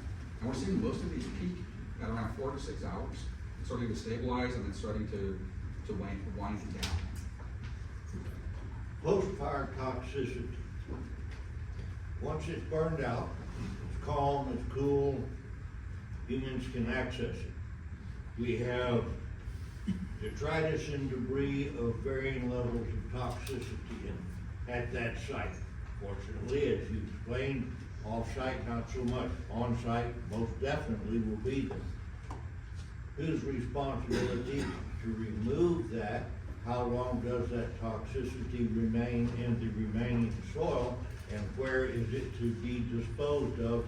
Because I don't think our little Menard County landfill is gonna take much of it. You got that right. Sure, absolutely. So ultimately what we are seeing once this has been consumed, to address the timeline first, we have something called a root cause analysis. So insurance companies want to know why it failed ultimately, because the developer is going to come and have a claim. So the root cause analysis is going to be the first thing for that sort of chain of custody of evidence. After that's been completed is when the mitigation and remediation starts. I think Philippe mentioned he could talk a little bit about the process. Yeah, so you mentioned the keyword is responsibility, right? And who's responsible for this? Yes, sir. Once it occurs. Responsible and liable. Right, and it's determine what has occurred. I mean, I'll leave it to Mike, I'll leave it to the environmental experts who can characterize what toxins are remaining in the land after an event, right? Before we build a project, just like before you purchase a piece of land, you will almost as a regular basis, as a matter of course, do a site assessment, environmental site assessment, right? We do the same thing. Now imagine you're doing that at phase 1 to phase 2, and you're doing that, you're purchasing a land with the purpose of building a $100 million, $200 million facility, right? All the lawyers, all the insurers are gonna get into every single nook and cranny of that ESA. This project, the responsibility for the land, whether it's owned by another individual and we're leasing it and the project is leasing it, or whether the project owns the land, ultimately the responsibility for that event, if we're cleaning up the land, remains with the landowner, right? And or us, or the project as tenant of the landowner, right? So ultimately, we are responsible contractually to the leasing landowner or as owner of the land to restore the land to its original condition, which we will do in all cases. Because again, think about the chain of responsibility and who's exposed to something going awry in the project, right? The deep pockets want to correct this. In our case, in our industry, that is always the case. Because ultimately, that kind of liability can expand into something else that can be controlled, ultimately, it is the responsibility of the project. Philippe, I'm not trying to get into the hypothetical Yeah. nor fortune telling, nor blame Lane. An act of God has caused this conflagration. We've still got the detritus and the debris here. Now, you just completed the sale of this project to Humpty Dump Energy Services, who you hope are gonna buy this thing, because you said, we're not gonna own this, we're gonna build it, we're gonna sell it. Now, I'm very concerned with the wonderful legalese that's available in this world, that Menard County doesn't end up somewhere in that little crack on transfer of title as who the hell's gonna clean it up? And that's my simple question. Who's gonna clean it up? And when you clean it up, where is this hazardous material going to go? So- That's a pretty simple question. And the answer is both, the obligation is contractual between the project and the owner, but also now it is enshrined in state law that you have an obligation to restore the land, right? You being who? The owner. Project owner. Okay. And I would add for everybody here, and I know you were just giving an example, but the owners of these assets are not fly-by-night companies. The owners that Res does business with. Most of the owners out in the Permian Basin are not fly-by-night people either, and we've got over 1,000 instances of orphaned wells that are being polluting our groundwater and everything every damn day, and they are not being held accountable for years on end. I do not want our commissioners and our citizens to be waiting while this works its way through the magnificent judicial system, and I still wanna know where's it gonna go. Here's two questions I heard there. First, Yes. where's it gonna go? I can point to a real life example of a project we've decommissioned where nearly everything was recycled. So the part that wasn't, where did it go? Where is the hazardous, noxious material gonna end up? If there is hazardous toxic material, that resides in the land, right? I can't tell you exactly where it's gonna go. I wish I knew. I can tell you in the instance of the recycled plant, the plant that we decommissioned and restored, I can tell you where the materials went. We can look into that. Folks, this is one legitimate, very real question, and unfortunately, I struggle at answering it, but let me try to answer you and give you the answer you deserve, to the extent I can, at this point in time, but I'm not sure if I can give you something more satisfying than that right now. As for the decommissioning as well, there is an obligation that the project post a bond, right? Unlike, I believe, certainly this is the case in Canada, right? And I know this is the case in many states as well, where you as an owner of a well are not obliged to post a bond to decommission it, ever, right? And that's why we have these orphaned wells. Yeah. And I didn't come here to pick a fight with oil operators, right? But I think there's that, and from my experience, the projects that we are used to developing on storage, for example, we're used to posting bonds later on in the life, so that doesn't debilitate the economics of the project. But, to the extent that so long is, when that asset becomes devalued to the point where it's no longer valuable, that's when a bond should be posted, right? Because the owner is likely to turn and run, right? Cut and run. It has happened in the past. Right, so to answer the question, bonds can be posted, and you're dealing with a company that is used to dealing with entities and that like the way we do business. We have reclaimed, restored projects, right? We have a real life example of it. And that's the kind of experience that we hope to bring to this project and to kind of assuage your concerns in this. If I can, then I'll finish up on this. I'm not asking you for a specific answer or guarantee of anything today. I'm bringing these areas of personal concern up in front of our commissioners who will be the ultimate deciders of this issue. And I want them to be able to hear your response to what I think may be a generalized concern for many people. I'm certainly not saying, oh, well, we're gonna haul it to Midland on that. Of course you don't know, because you don't know who the hell's gonna buy it. There are requirements though for any sort of mitigation and remediation, and so there are regulatory parameters. There for are that. regulatory parameters, please, Mike, which we're aware of, but we also, they move at glacial speed. Some of us here are older than 35, and we'd like to see a resolution to these problems prior to our most untimely demise. To answer the next question. We are obligated. Yes. Yes, ma'am. So, thank y'all for seeing the value in our community. Obviously, everyone here does. I've grown up with all of you guys, all of you guys have grown up with us, and everyone here is here for Menard. We're here for our community, to increase the value, to save it for future generations, all of these things. And the concerns that every single person in this room has, you've been made a target, but you won't be the first. There's gonna be other energy companies, other AI, other things coming. So, I'm not here to ask for or against this, I'm here to ask our board to consider a community group of engineers, different community members that could be assigned to each project, that could report on it, do some research, and come back with suggestions and a consensus from the community to you guys, and kind of act as a community liaison between our group and yours and future ones. Whether that's to get it off the ground, to keep it going, to report back. The community feels like, I think, we're not gonna have a voice in this, and that's why you're feeling this pressure from us right now in this aggression, is because we wanna make sure we have a voice, but we need a way to do that. So, I don't have a for or against, I just have a suggestion. I think that's a good idea. What voice, like, I'm just curious, what voice, like, do we need in it? I think it And you'll should know, be- I'm Paige, right, Yeah.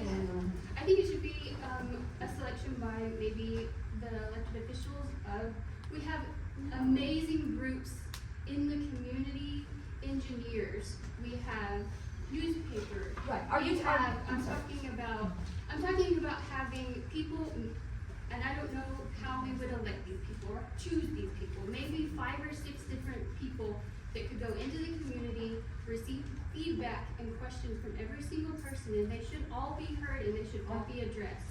And then we go to these people and have answers given to us and report back to the community on those findings. Before we put anything to a vote. To decide what a private landowner does, we need There's a It would community make involvement. There's nothing to vote on. Yeah, I mean, that's why I know what voice, you Am I misunderstanding if you make a deal with the landowner, whoever it is, then? Look, know. I'm used to, hold on. I'm very much used to all ranges of levels of community engagement. And,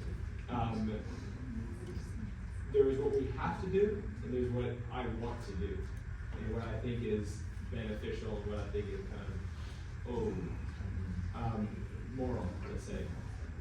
It's on a spectrum, right? So, there's what we have to do, and there's what I want to do, and what we think we should do. I'm happy to field questions. Again, this is the start of a conversation. Yeah. For me, I didn't get your name, man, but nice to meet you. And I don't get any hostility. I get it. Folks here that, have heard of this project, you're like, where have you been hiding? Why have you been keeping this from us? And then you assume, anybody would assume or could assume the worst because you want to protect yourselves and your community. My name and my email address and my telephone number will be at your disposal. I will respond to any kind of reasonable question that is you know, it is an attempt to engage in a good faith conversation. This is not my first project. This is not Rez's first project. We want to build strong relationships. So I'm happy to talk to you and anybody who else wants to. So I have to follow up with what she has to say. I don't have a yay or a nay reason to say good for the property owner that wants to make money. But this is what's been going around town, and I've been hearing it from other people. Is there an abatement posted to, are y'all getting an abatement on whatever y'all are putting on this property? Right now, So tax-wise. those numbers are those tax numbers represent the current status quo of what would be owed to the county. I think that, in my mind, But Without an abatement. There's no. that's what I'm saying. It's either a yes or a no, if y'all got an abatement. There is no None. abatement in that number. Are you asking for one? Yes, are you asking for one? Not yet. Not today. I'm just asking. May I ask the question? May I answer the question? Okay. My dad uses the saying, don't put the cart before the horse. Okay. There is a conversation that needs to be had here that precedes any abatement conversation. And that is probably higher order, if not is higher order. And so the economics and the benefit for the community, that's for the community to decide if what's on the table is good enough for you guys and for you folks. No, I've gotta say. Let me finish, please. So the numbers I'm presenting do not cap, those are the actual tax rates applied to the actual value or assessed value of the project as it could be sized. Whether those revenues are adequate to cover the costs and be a sufficient incentive for the county to get behind the project, and whether the county then wishes to entertain a conversation of abatement, that is down the road. That is not a present day conversation. I want to have this conversation first. Is this project contingent on a discussion about an abatement? Like, if an abatement is not granted, will this project be? I hope we can, look, I'm not gonna decide it, I hope we can obtain an abatement. Sure, of course. Because ultimately, let me explain why an abatement is going to be important, right? In this market, like in all markets, the buyers of these assets can go anywhere. Sure. Right? And I have projects elsewhere in Texas that have secured abatements, right? And it's up to the buyer, the limited pool of buyer and capital, where it wants to place that money. And it can choose a project here and invest in it, or it can choose not to. And the project that has an abatement will win hands down over a project that doesn't. What that abatement looks like, I think we all imagine different things here in this room. When you hear the word abatement, someone's thinking, what? 0 taxes? Someone's thinking, what? 0 taxes for a year? 10%? 5%? I don't know. There is a spectrum there, right? That abatement has been extended across many counties, across many industries, to all forms of large infrastructure projects. So I'm not here to tell you how to do your business. That's a county decision to look at the numbers that are there and say, is that better than nothing? And You almost had me.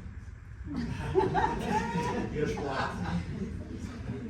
Will this affect property insurance? I know Texas is in a drought and securing property insurance. I went almost 6 months without being able to get my place, my land, or my house covered. I just wondered if anybody. Your own personal property? My own personal property, because of fire risk. And so when you're living like this in the middle of nowhere, if there is a fire, I'm not saying, it sounds really safe, what have you, but just we have to go through the worst case scenario. Has anybody talked to I would encourage people to talk to their coverage, like, hold on, so I do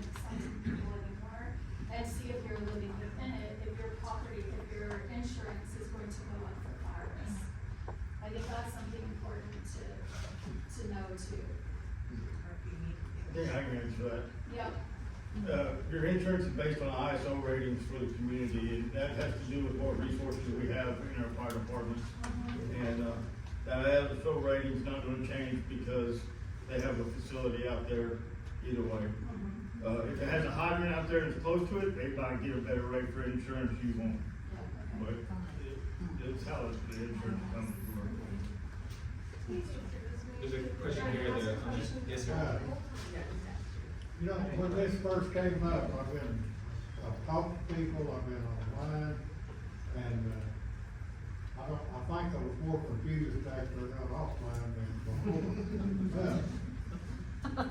Ever since I've been a commissioner, I've always tried to vote what was best for Menard County, what was safest for Menard County. And I guarantee you, right now, I'm still just open-minded about it, because, you know, one minute you're thinking, or I'm thinking one way and another is another way. But, what I suggest is for everyone to do what their heart tells them and what they think, or what they believe is best for Menard County.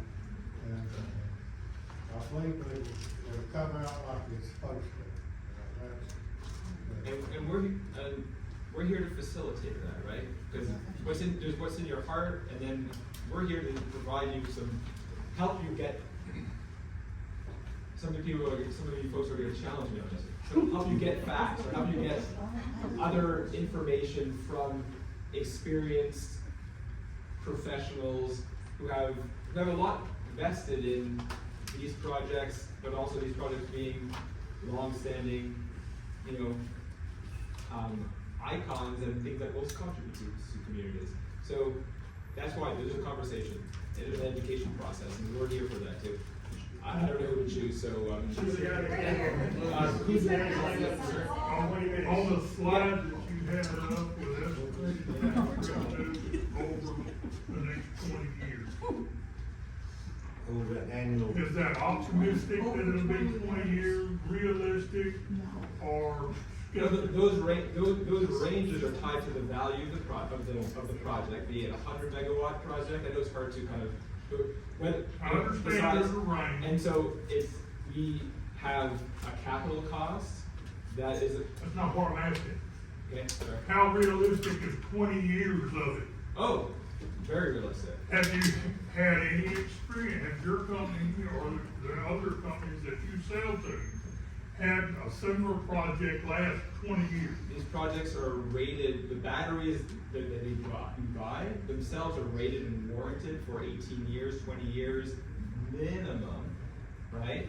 They're warranted, right? And so there haven't been, to answer your question directly, sir, there are very few battery storage projects in the world that have been operating for 20 years. So that's kind of optimistic. No, I don't think that's fair, because these are highly engineered products. How many times have you had a car battery that was rated for 3 years last 2? Yeah. So if that's a double what it actually is, then we need to go make a financial decision. I don't know how to tell you, sir. Everything we do is planned, and these projects are financed on these projects. All the money that's raised, right, the investment, the debt, the equity that's put into it is put in assuming that the project is going to operate for the long term, for a 15, 20-year term, right, and beyond. So everybody's expectations, and the people who are putting up, we love the people who live in the community, but the people who are putting up the debt and the equity to invest into the assets, right? I don't know, would you invest your money into something, you do your due diligence, and you do as much due diligence as you can, and you would put your hard-earned money into something if you thought it wouldn't last as long, and if it doesn't, you're disappointed, rightly so. So in this case, everybody, the industry, there's no disagreement that these things can and should last for the period of time that I'm describing to you. Wait, could you, I've learned through all this that the actual battery material isn't liquid, like we think battery and we think car battery. And it's not something that's gonna be leaching into the, There's a limited amount of viscous electrolyte, but it's not like a car battery, Yeah, it's it's a not. container of liquid, no. There's a gentleman in the back. Wait, yes, sir. Jerry. What question is RAS a for-profit organization? Yes, sir. It's a company. Looking at the taxes that we're gonna get here in the counties, which is really great, why would an organization wanna sell that to somebody else when it's so profitable? I don't want to sell it. Why do they if it's so profitable? We don't have the financial means to, we don't have, the company itself is not structured in a way to invest all of this equity into a project or a few projects. We're a large company, we're a medium-sized company. We have enough money and equity to invest and participate in a portion of the value chain, but our business, our equity would all be tied up if we were to put it into an asset once it's operating. The money that wants to go and own, and that wants to own these assets, they are looking for very stable, very secure investments that will provide a stable rate of return over the long term. That's why you're seeing utilities, pension funds, insurance companies getting into this, in that space, because once you have a very well-developed project that is operating, it almost always operates flawlessly, without any issues, and predictably. Still seems that you might wanna keep 51%. I wish we would. And I agree with you. I keep telling it to my bosses too, but they won't listen to me. I agree. That's just a little Yeah. mind blowing. No, it is, but I mean, that's how it works. Yeah, I'm like, who's the? Your guy, please, sir. Yes, sir. My name's David Nash, I reside in Gillespie County, so you've been through all this already. I guess I can sum it up with one thing, okay, don't comply with NFPA 55. My question is, do you comply with the document requirements in NFPA 55 to be submitted for review and approval by the authority having jurisdiction, which is the county council? We do. And the state of Texas mandates that very formally. Well, NFPA 1 also says it's a shall statement. Yeah. Prior to installation. The state of Texas has just released, I think it's HB 3824 maybe, that clarifies this. Yes, we will comply. 3824 has its issues, so some of that can be salvaged. House Bill 2809 is actually 3809.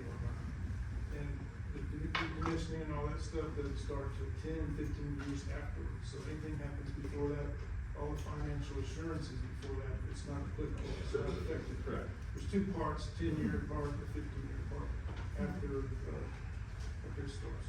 So anyway, if you send those documents, including the HMA, it should have been done prior to site selection, by the way. Right after you buy the BESS, you do a proper HMA, that early on, you start envisioning all of the things that could go wrong. Like the HMA would be detailed engineering. So, I'm sorry, real quick, sir, up to that point, we're seeing trends across the country now, where during the land use approval process, and I know Texas is a different creature in that regard, but there's usually like a conditional use permit that has to be applied for to change the approved zoning in the area. And the planners want this assurance that the siting is gonna be acceptable, so they're looking for the failure modes and effects analysis, the fire risk assessment, the HMA. But at the time, I'm sorry, just one second, but at the time that the project is applying for land use, the technology hasn't been selected. So there is something that we're looking at that is more like a preliminary HMA, but a lot of the granularity that you're looking for will come once the technology's been selected, which is gonna be after they've secured the site definitively, right?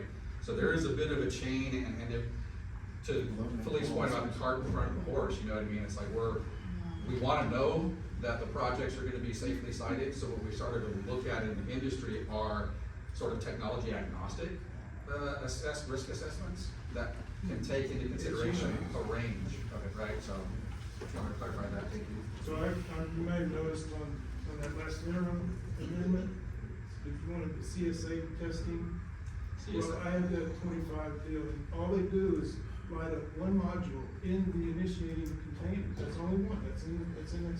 CSA is not gonna be the standards, right? Well, I know, because I objected to it, and you technically So if you look in Annex G, it gives you the clarity on that, and UL is coming out with their own clarity for that. Correct, and that's why we didn't put CSAs in the code yet. We knew that mid-cycle we were gonna get ULs and CSAs guidance, but in the interim, because this was a big contention in my jurisdiction too. The understanding was, well, it didn't propagate. I'm done with the large-scale fire test. We tried to make it go into thermal one way, it's like, no. We want the enclosure fully populated and you externally force it into some sort of full fire event, right? Whether that's ceramic heat or jet flames. Well, I mean, that's. They don't do the whole. 9548 does not cover that. They do not. Correct. They might be a Large-scale fire container, full testing. container, but they That's don't do a different. full battery. Right, and that's a large-scale fire test, which is why this, and the commitment of RES to actually comply with the 2026 855, which clarifies that better, is already a step ahead. And just for context for you guys, I've been in countless numbers of these. I've been escorted into contentious hearings by armed police officers and flak jackets and escorted back out. So We got I'm I stopped this guy on the street a while back because he didn't belong there. And it turned out he was a nice guy and he told me why he was here and what he was looking for. So they've been here for a while. So Just go back to the archery departments, because we're not getting it, the company, we're taking very strong opposition in various ways. And so we're finding that the companies aren't following them, okay? Otherwise, we don't know exactly what you're doing. It covers everything, okay? It covers all your specs, everything. And we have engineers and counties that do it for free. Yeah, we understand that, we're seeing the same thing, and that's just because the expectations, the requirements haven't been defined past. We know those requirements. We intend to provide all that. As soon as possible, because you'll find out that it's gonna be. I have a question for you. You live in Gillespie County? Do y'all have a battery project deal like this there? Yes. Have you had any problem with it? No, we don't have it, they're proposed. Oh, it's All these proposed. are proposed, there's 1,000 of these being proposed right now, and it's growing. And when you talk about 97% or whatever, well, think about what 3% of 1,000 is. Okay, that's a lot of, and we're growing and growing, and we're gonna end up with statistics that probably follow. Big guy in the green shirt in the back, what's your question? Back to an engineering question. During your engineering presentation, I'm sorry, I don't remember your name, you mentioned, that these units, feature a liquid cooling system as part of the whole operation. What is that liquid? Is it water? It's usually like a water glycol.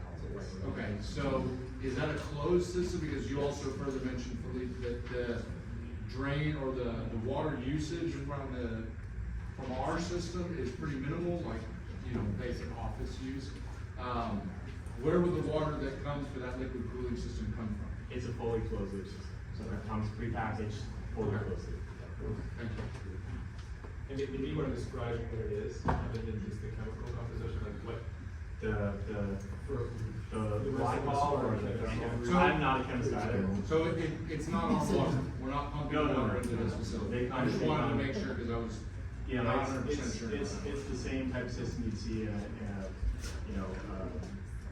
water heater thermal system that might be installed. I've got one in my house, at home, but, it's just a typical thermal system, and it's required to undergo pretty thorough testing as well, as part of the UL 9540 certification for the entire employee. But yeah, fully enclosed, it comes prepackaged. Any other questions? I'm sorry, Go ahead, please. is he finished? Go ahead, Debbie. I'm sorry I came in late, this may have been addressed, but what's the EMF, statement on this facility when it's finished? I mean, what kind of, energy exactly is gonna be coming off of this thing and affecting, local people, animals, All the health authorities any health authorities that has opined on battery storage or electrical systems has not flagged this or identified batteries or Hey Philippe, what is that acronym thing? magnetic frequencies. Okay, thank you. Electromagnetic force. Essentially, we come off with. Electrical radiation. Yeah. Yeah, exactly, so, I mean, it's not identified as a risk or a hazard by any health authority, federal, state, so I'm not sure how to comment on that. With respect to battery storage facilities, it's not flagged as an issue, So it's never monitored.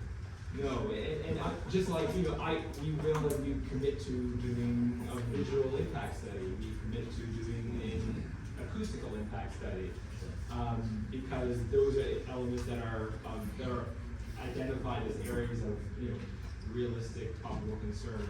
The EMF is not something that is identified as a risk. You may disagree, I don't know what your position is, but that's, we follow the guidance that comes up. The other thing to maybe note is that the batteries themselves are direct current devices, so they do not produce that same type of radiation. Then it's got an AC system like power line. I just have a quick question. I'm just sitting here kind of listening to everybody talk, and there's several issues that have come up. I don't know if it'd be worth taking the poll for the commissioners and other members of the community of what is it, everybody's primary concern? Land value, fire, water, safety. There's kind of a bunch of different issues. So I don't know whether a show of hands would help the commissioners and everybody else in the room understand what's going on. I don't know. That's just something that I'm kind of trying to pick up on. Pro or No, I'm not saying pro or for, I'm just saying for the commissioners, is it fire, is it water, is it air, is it land value, is it taxes? I mean, there's several issues, and I don't know if everybody's doing the same thing or not. Lee, I'm gonna turn it back to you, I just don't learn. I would love to know that as well, and we're taking notes, and we're taking around the questions, right? And we walk out of here with a sense of what all the concerns are and how to prioritize them. I don't know that.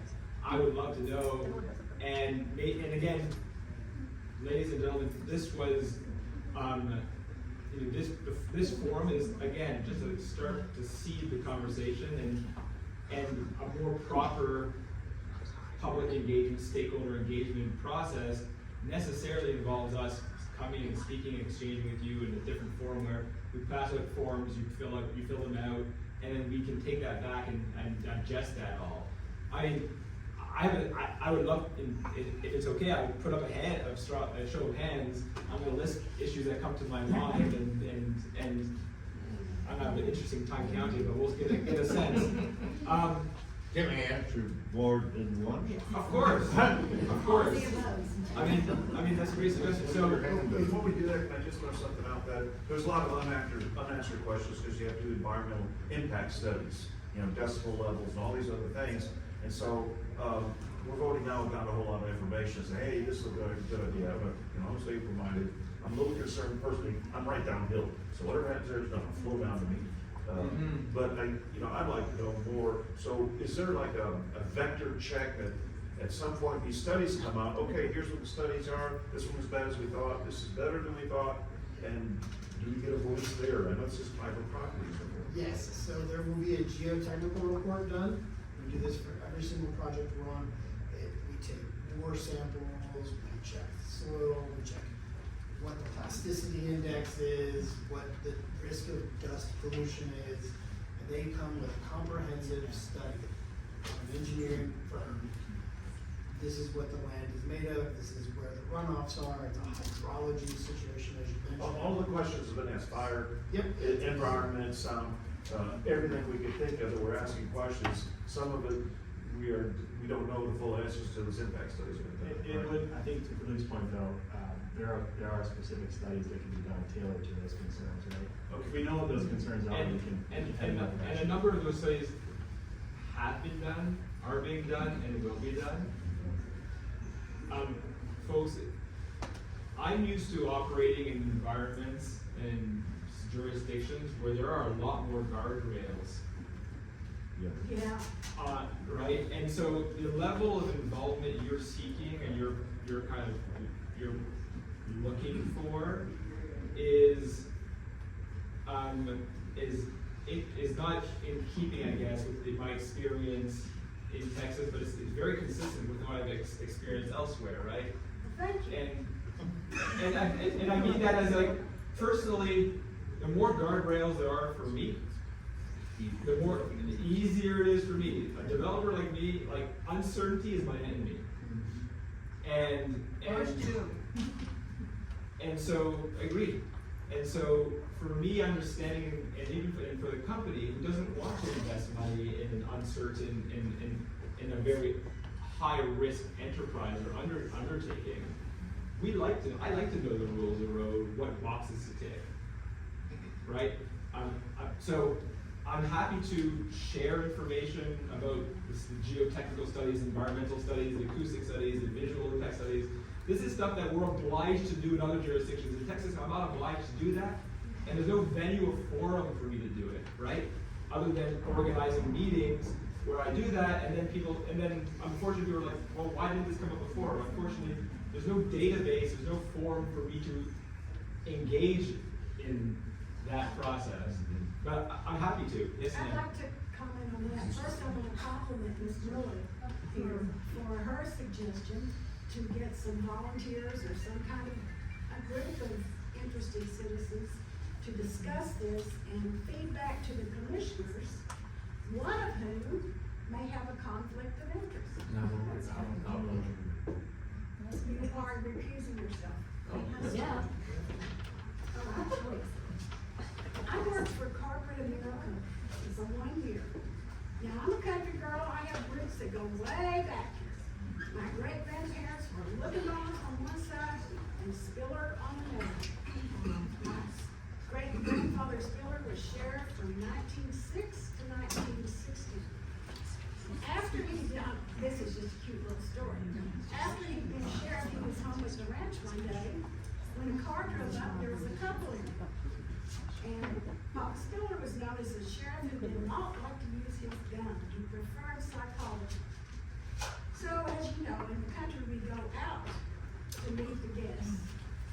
And he went out, and the man said to him, a young woman said, "We're taking orders for whiskey, and we sure do need some money." And Papa Spiller, being the psychology person he was, said, "Well, I don't keep any cash here at the house, but I'll just be happy to write y'all a check." Well, the man grumbled and mumbled and all right. So he went back in the house, wrote out a check, came back and handed it to the man for the whiskey, and Bonnie and Clyde drove away. So my roots go far. They were pioneers helping settle this place, and I have a love and an attachment to this land and this culture that I don't suspect people who haven't grown up here would have. My hope is that Menard can retain some of the charm that it has, and it has a lot of charm. You sell it every day. Yeah. And I hope that you will continue to sell large chunks instead of smaller chunks. If you have to sell them at all, I'm sorry that people have to sell their I work for corporate America. This is what I learned. I flew from Houston to New York about 4 or 5 times a year. And my job was to go around and look at oil companies' employees' houses that were, the people were gonna be sent overseas. And I took pictures and documented the condition of those homes so that when they were leased out to people, they could be inspected and making, the contract between the company I worked for and the owners were to protect the proceeds, protect the homes. So I reported. Well, after about a year, this company did everything. They paid the mortgage, they paid the taxes, and all the homeowner didn't have to write a check. After a year, they lost one of the files. Totally lost it. and that person's house was foreclosed. And when I found that out, I got on the phone to Houston, and this is what I said. I said, get the highest person in authority on the phone with me, please. And he did. And I said, John, this is Sharon in Houston, and you can take this job and shove it. And that's what I think about corporate America. I have no love for corporate America. I'm sorry, guys. I know you work for us, and this is a job, but you know what I'm talking about. Stacy, did you have a question? Yes, ma'am. Oh, sorry. I'm not sure who was doing it. Okay, so you go. Okay, there's actually a couple of them, I'm Shannon. So back to one of his, is there, how long does it take to pick up all the debris that's left behind? I'm assuming long enough for it to probably get in the soil, probably a couple of weeks, months, for that to happen. Sorry, the debris out here, after an event? Yes, and then keep adding to it. So back to the insurance question over there about increasing, we don't know that yet, but this might have been answered earlier. The property value of the people surrounding it, what happens to that? Also, if that company goes under, what happens since y'all sold the project under to them? Do they just, the government catch back, or it just sits there? So, And then also for him, you mentioned there wasn't hazardous stuff going in the air, but you kind of just used words, it was safe for humans. So what about the vegetation, the wildlife, the animals, could we do like, that's a big barn, that's pretty close up there. So what happens with that, how is it now, or how far does it, you know? It's still life, not just humans. It was just that the lab used the human qualification for the drinking water portion of it, so. And the air, too? Correct. Air, and even at Moss Landing, they did soil samples. And again, with an incident that's 100 times bigger than what you'd see in a single enclosure failure, they weren't picking up anything beyond what had been done baseline, which is why companies are very clear about establishing baseline, soil samples, water, and being able to understand what's naturally occurring prior to them being there. But that was just the next question, sorry. Stacy? Yes, so first off, I want to thank y'all for coming and giving this presentation and some more information for us in the community. But my question really is, if this project is sought after on private property and that landowner chooses to sell that property to y'all, what opinion is it of the community to go along with this project? Is this just more for information to the community of what will be put there, other than saying, you know, we want this, yes, or we don't want it, you know, if it's private property that's being sold? You know, is that a response, or is that? No, it's a doctor. Okay.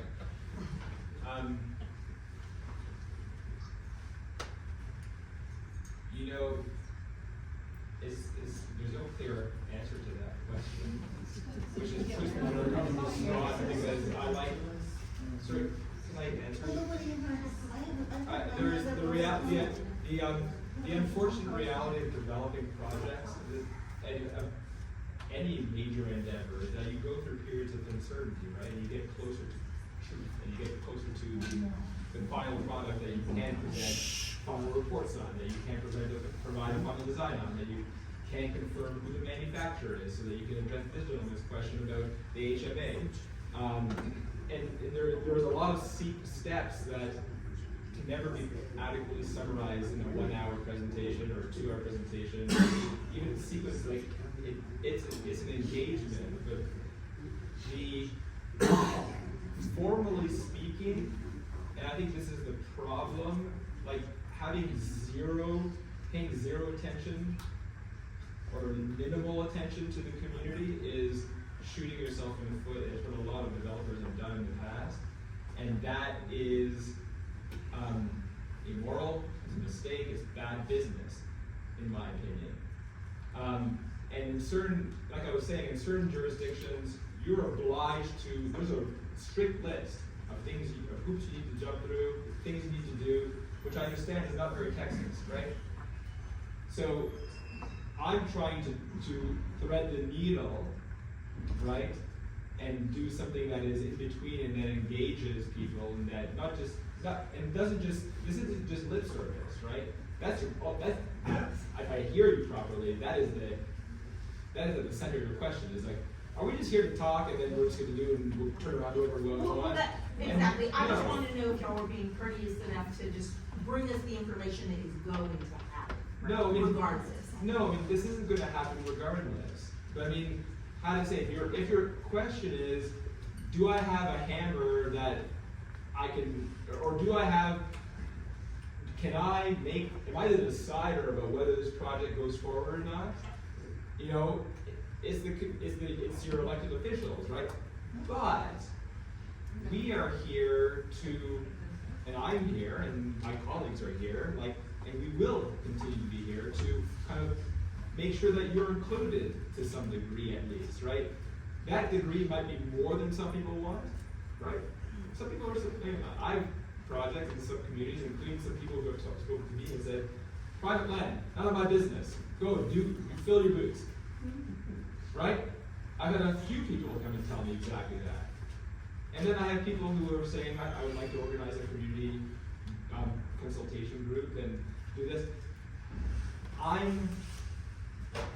don't decide on which path this community goes forward with, but I'm here to, I'm not here to show division in the community. My personal purpose, what motivates me is, like the worst case scenario is that this project doesn't have a majority of the population, like a good number of people backing it, because there will always be some people who will oppose, right? But I feel like I'm repeating myself, and I apologize to you if I hear me do that. I'm here, the company's here to engage, and part of our job is to engage, and our job is not to just assume that it's our way or the highway. That's not acceptable. Just to add on to what you're saying, and get back to Ms. Miller's question, which resonated with me. I'm Brian, I'm on the quality side of Res Americas, I make sure all the projects are doing what they're supposed to be doing.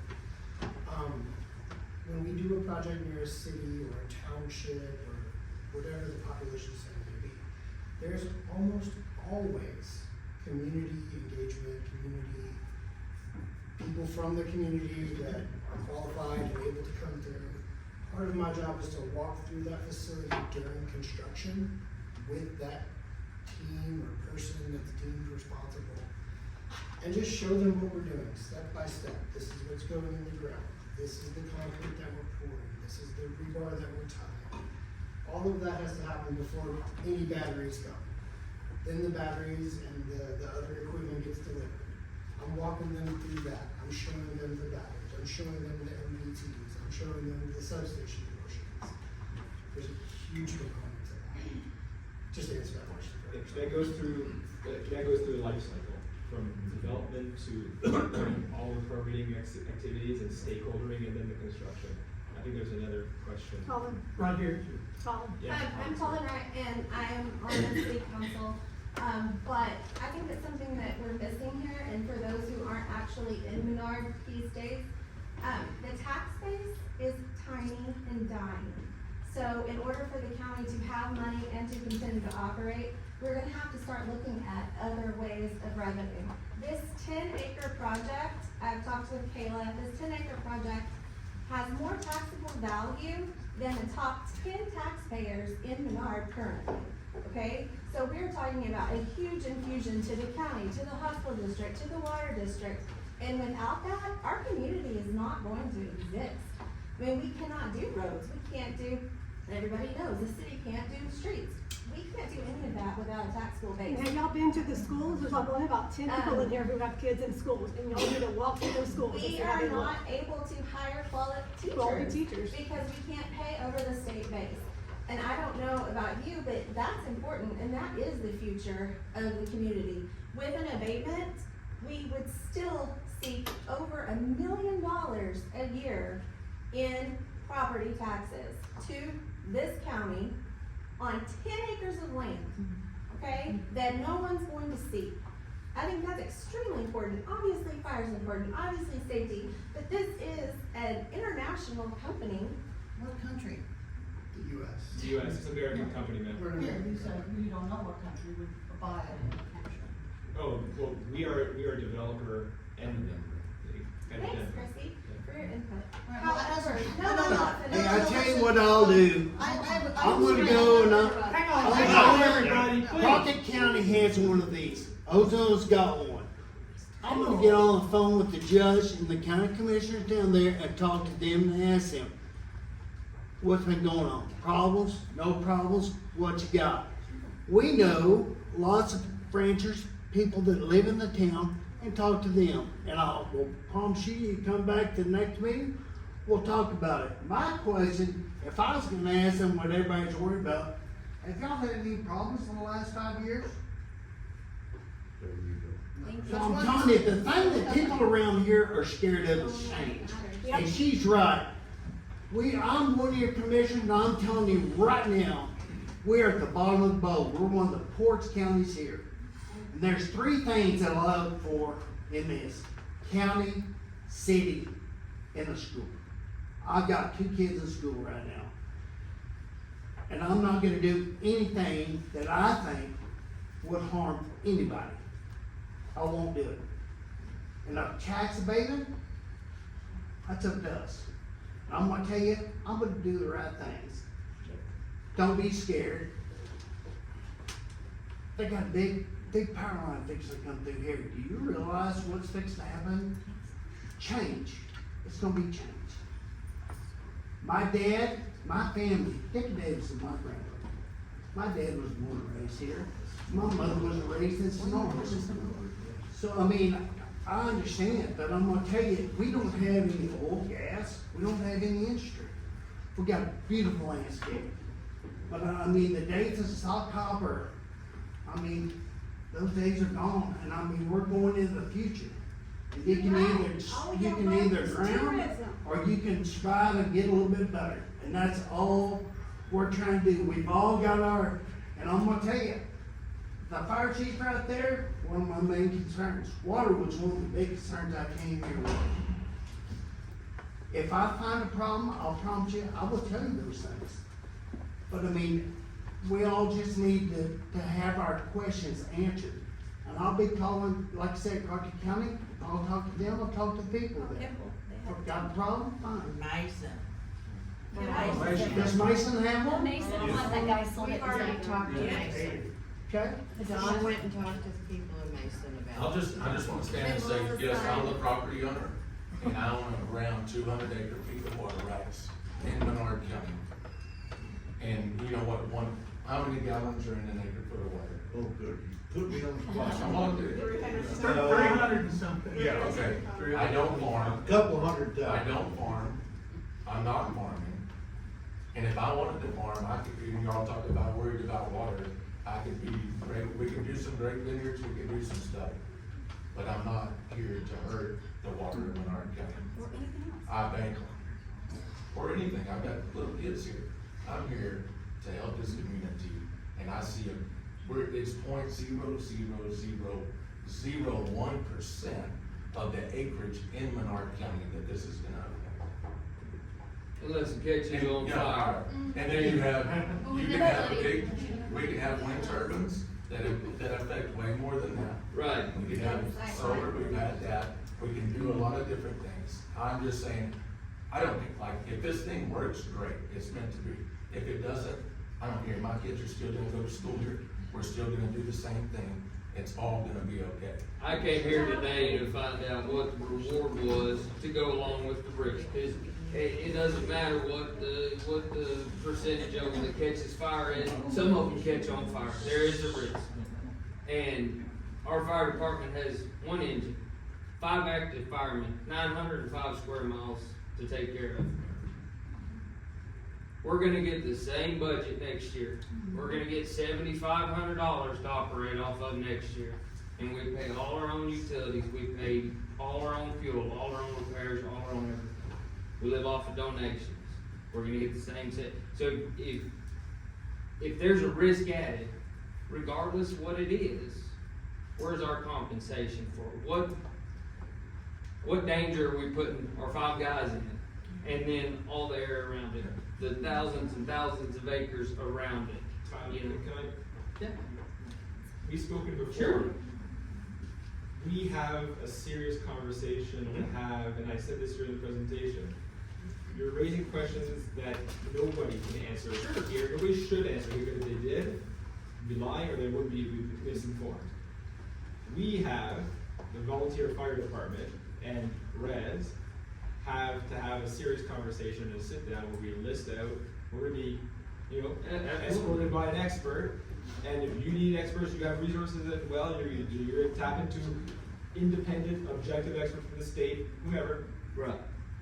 And we're gonna sit down and we're going to, so I'm speaking to Tyler specifically, but ladies and gentlemen, this is one of your major concerns. And so if the volunteer fire department signs off, which I'm gonna get them to sign off, why? Because I'm convinced in my willingness to go the distance to make sure we get you what you need. Like a new fire truck. Yes. So, Didn't you, I mean, we you want had a to talk slide about up it. there that said you would give all the training and equipment needed, right? Yes. They need a truck. I understand what they need. Two trucks, yeah, 2 trucks. How many properties do you own in Menard County? Why is that relevant? Why is that Well, relevant? that's what you said, man. Yeah. It's a record, you can go. 35. Currently. Why is that relevant? Yeah, But not near what this one. right. So that should take care of your tax problem. That's all. Can I ask one question? Just a simple question. Yes, sir. Why do y'all not self-contain that whole 10 acres or whatever you're going to build? Mike, you want for this? Self-contained? Yeah. Put it under a roof, put concrete walls around. Okay, I'll feel that in 2 ways. It's not just a safety question, it's a economics question, but also, you know, it's also that solution, sir, is like all solutions, everything has there's some blowback. People don't wanna see anything in the area, right? People, How tall they're- are they're- they? so- How tall are they? So they're 20 foot? no, they're no more than 12 feet. About 12 feet. Right? Okay, there are very, okay, you asked an honest question. There are technical reasons. You don't want this thing to be enclosed because A, provides additional, the whole Moss Landing situation, it was an enclosed facility. That creates issues for safety, it creates issues for the fire services.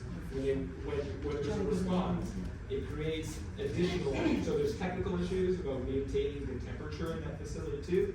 These things need to be cooled or kept at a certain temperature. And then there's economics, right? And then there's the community issues, and we don't want a big 10-acre building in the back of their yard.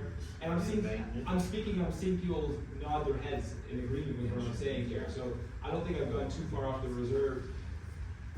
You know, it's not an outrageous suggestion, it's just that I'm not sure if that suggestion is the solution. I'm actually pretty convinced it's not the solution because it would be technically, it would not be, you know, desirous, it wouldn't be practical technically, economically, it wouldn't make any sense, socially, environmentally, it'd probably have all kinds of issues there as well. And from a first responder's perspective, we're pivoting away from indoor deployment for the very reason that then the structure could become involved as part of the fire. So in Otay Mesa and San Diego, that was another big concern because now you've got basically ladder trucks dumping tons of water on the roof begins to collapse, it limits access to the batteries. So when you look at risk, the safest deployment of these is in containerized outdoor deployment because you're looking at a single failure enclosure, or single enclosure failure, excuse me, and it's not contained. So off-gassing nor any of the constituents from the smoke column. So this is the safest deployment that we are seeing, and even the California, that West Coast state, has really pivoted away from allowing indoor storage unless it's a dedicated use building with extenuating circumstances. Yes, sir. Y'all build it and then you sell it to somebody, correct? Yeah. The person, company that you sell it to goes belly up, bankrupt, and walks away from it, what happens to it? Then there's $100 and X million facility And that, just like any asset, right, it has value, right? It has very real value to a large number of investors who'd be happy to take that position. So, from my experience, I can't even think of a bankruptcy in the United States. I've never heard of a battery plant or even a solar or wind plant that hasn't been installed for 40 years, like in that blessed state he's from, right? Wind farms that were built on land before there was any regulation whatsoever, right? And any controls, and those things just became, I'm not even sure what the status of them is, but they're still owned by a company, I think. I don't think there's any projects that are just like floating around, right? I know. So to answer your question, and there's a lawyer in the house who can certainly speak to it. I don't know anything about bankruptcy. Yeah, I'll say that exactly. right now. But tell me if I'm wrong. Generally, I guess it's bankruptcy, you just look at the different areas of law. You have bonds that you addressed before. I mean, it's all contractual. Whatever they have, they're gonna sell to somebody else. They were bound by the terms of that contract, whether it's available to the public or not. But I'm a lawnmower mechanic. You're asking me to work on it for hours. And the bonds for the decommissioning are required early in the process, so that there's guarantees to the jurisdiction and the local community about having assets available for the decommissioning. So, these are things that are considered thought of. I've got one other question. Do y'all have diversion dams and stuff around this to? For what? If it takes 20 million gallons of water to put one of these fires. Said it didn't take any. So, No. you want to describe what is standard? Yeah, typically the site will have a stormwater retention. So, collect everything that falls on the site, yes. Yes, that's typical design. How water it would take, y'all would be able to contain. It would be considering the agreed fire response approach, which, as we mentioned, our suggestion and industry best practice is not actively fighting fire, not spraying water all day on it, minimizing the amount of water spray. Yes, it would be designed considering fire. Yeah. And for context, when we're looking at this and the rationale behind it, use a shoebox analogy. Your shoes being the battery cells themselves, and then the box is the module. The modules are in racks, and the racks are within an enclosure. Spraying water to the outside of the enclosure is pointless. So in my former jurisdiction, they came up with a novel idea back in 2020, let's put a water line and a sprinkler head right in the back of the module.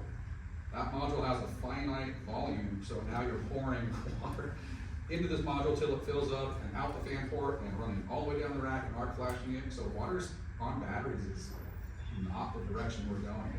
And so when we're looking at any sort of site impacts for water, it's not going to be from active extinguishment suppression purposes. It could be things like rain or your 100-year flood considerations, right?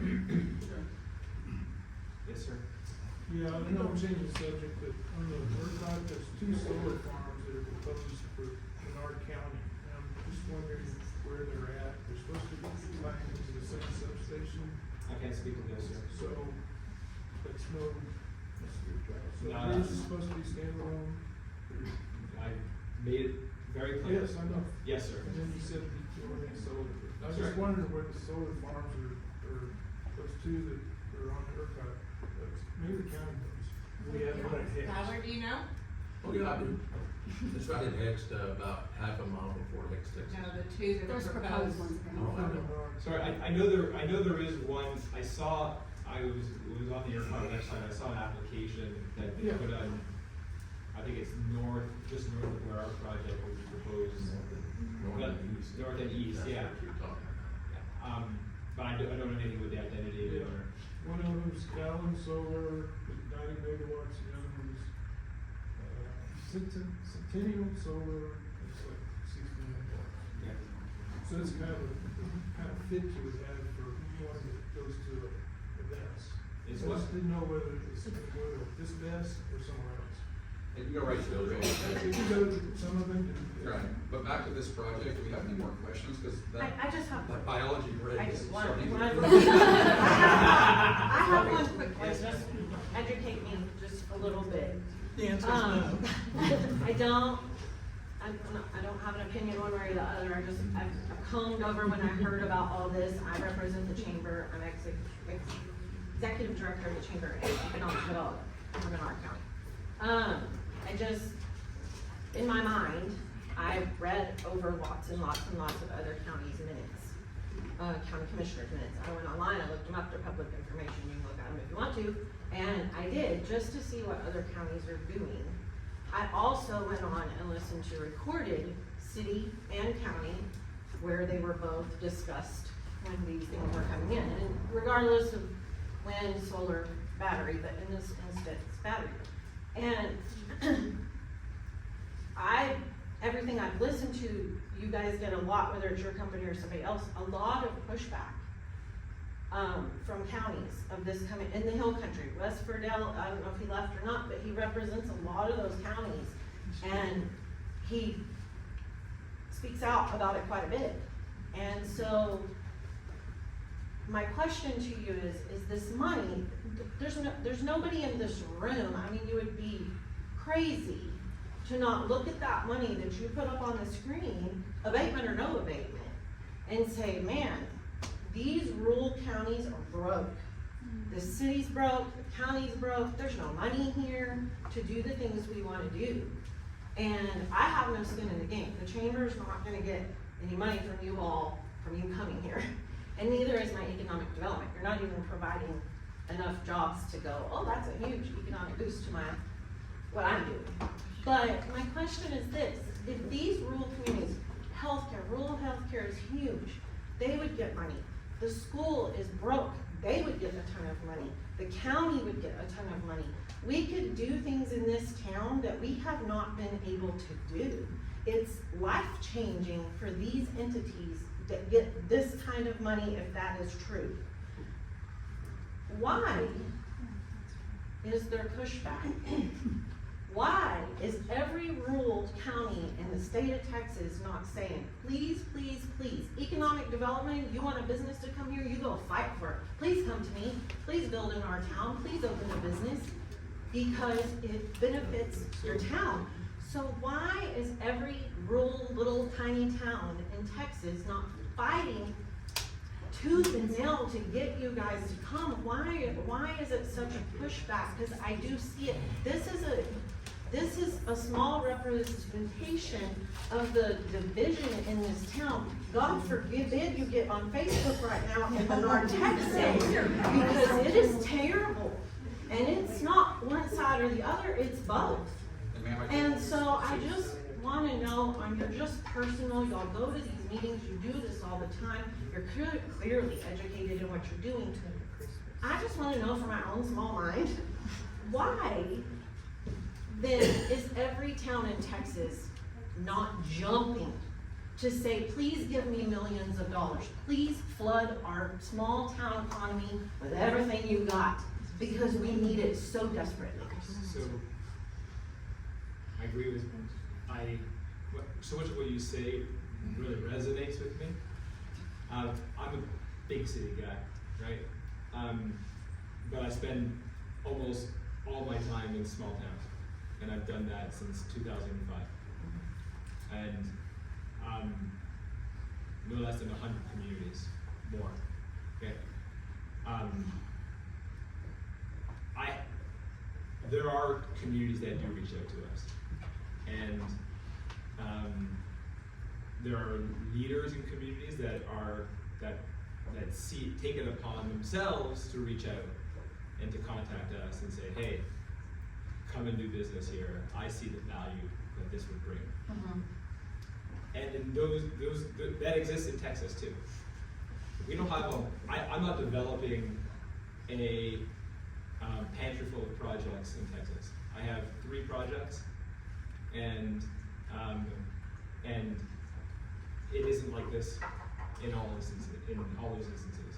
How many towns do you think, if you come to a rural town, I know cities are different, they're a lot more open-minded, but small, tiny Texas towns, how many towns in a percentage, 9 out of 10, do you get this community divided where there is 2 sides, there is a for, there is against, there's no changing the mind of some, it doesn't matter what you do or what you say or how many presentations, or you can come 200 times to the town of Menard and say the same things over and over and all the people-pleasing words and all the sales tactics.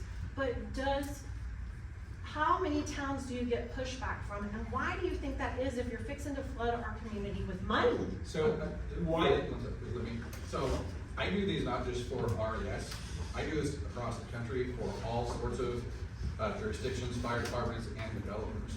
And my life before the frontline firefighting was just psychology.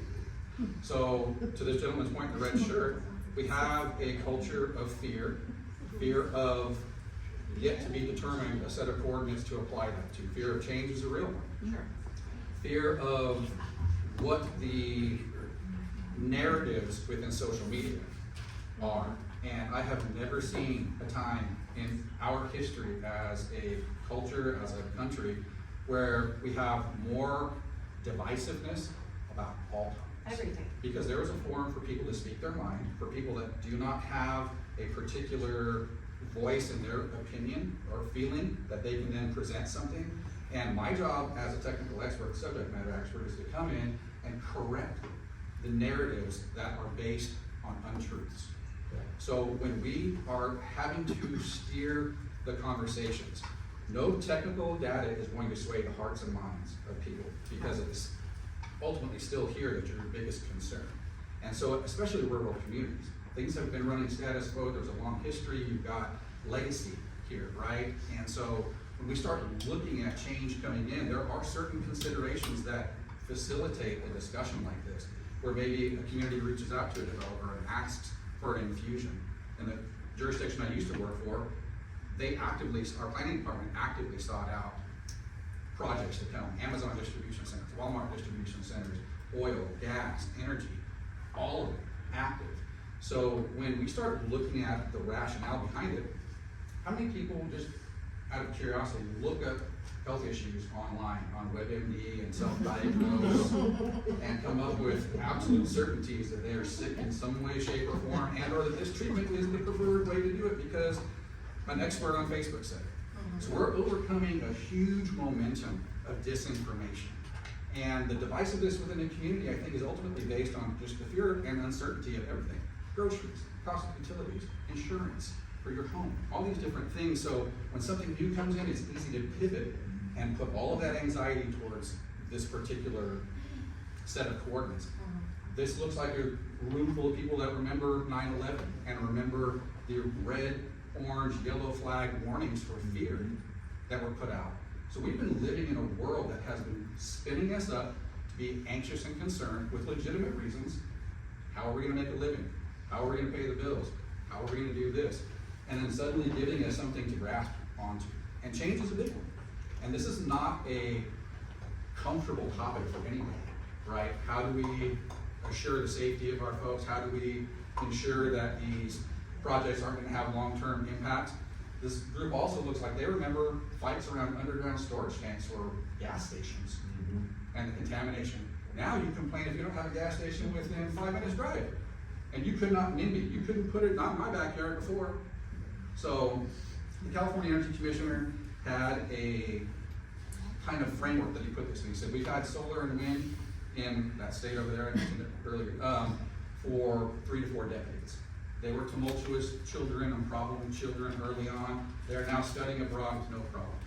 Battery energy storage is in its tumultuous teenage years. We're having, to Philippe's point, if you don't have a project that's reached its 20-year mark, how do we have a certainty it's going to have that lifespan? If we do not have longitudinal data to support different narratives, and this is going to kill every dog in a 3-mile area, and it's going to hurt the community, and it's going to affect the fish in the stream, and groundwater here and there. So until we have that ability to look back at longitudinal data, which will take time, which means these battery energy storage projects are approaching those years of having some level of comfort that we've seen now with how many different new hazards. When I first started in the fire department, it was exploding hydraulic bumpers on the front of your vehicles. Don't approach them from the front, kneecaps are going to get taken out. Then it's where we cut to pull the roof back, extrication. Oh, you can't cut there anymore, there's a side impact airbag. Oh, can't stick your head in anymore between the driver and the steering wheel because it's going to deploy the airbag and kill you. We pivot and make adjustments. but I encourage you to at least take the opportunity to really take in some of the information that's been provided, especially about your biggest concerns, safety, right? Safety, reliability, and burden of resources. And we're here to talk about all those things with you guys, so thank you. Good. Good. Nice, good. Yes, ma'am.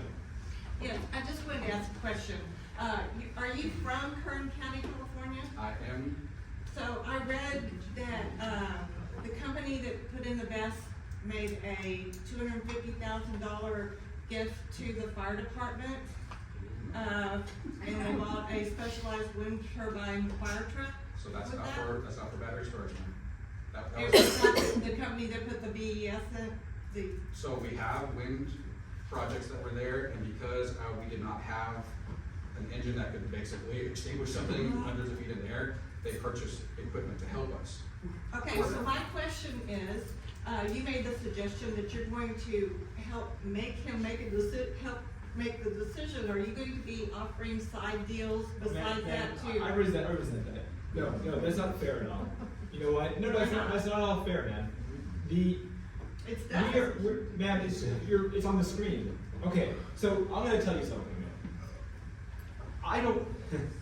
These people at this table, and I think most of the people here, you all come here in good faith, and let's be honest brokers with each other, and at least assume that we're coming here and we're coming to this with the intent to do the honorable thing, okay?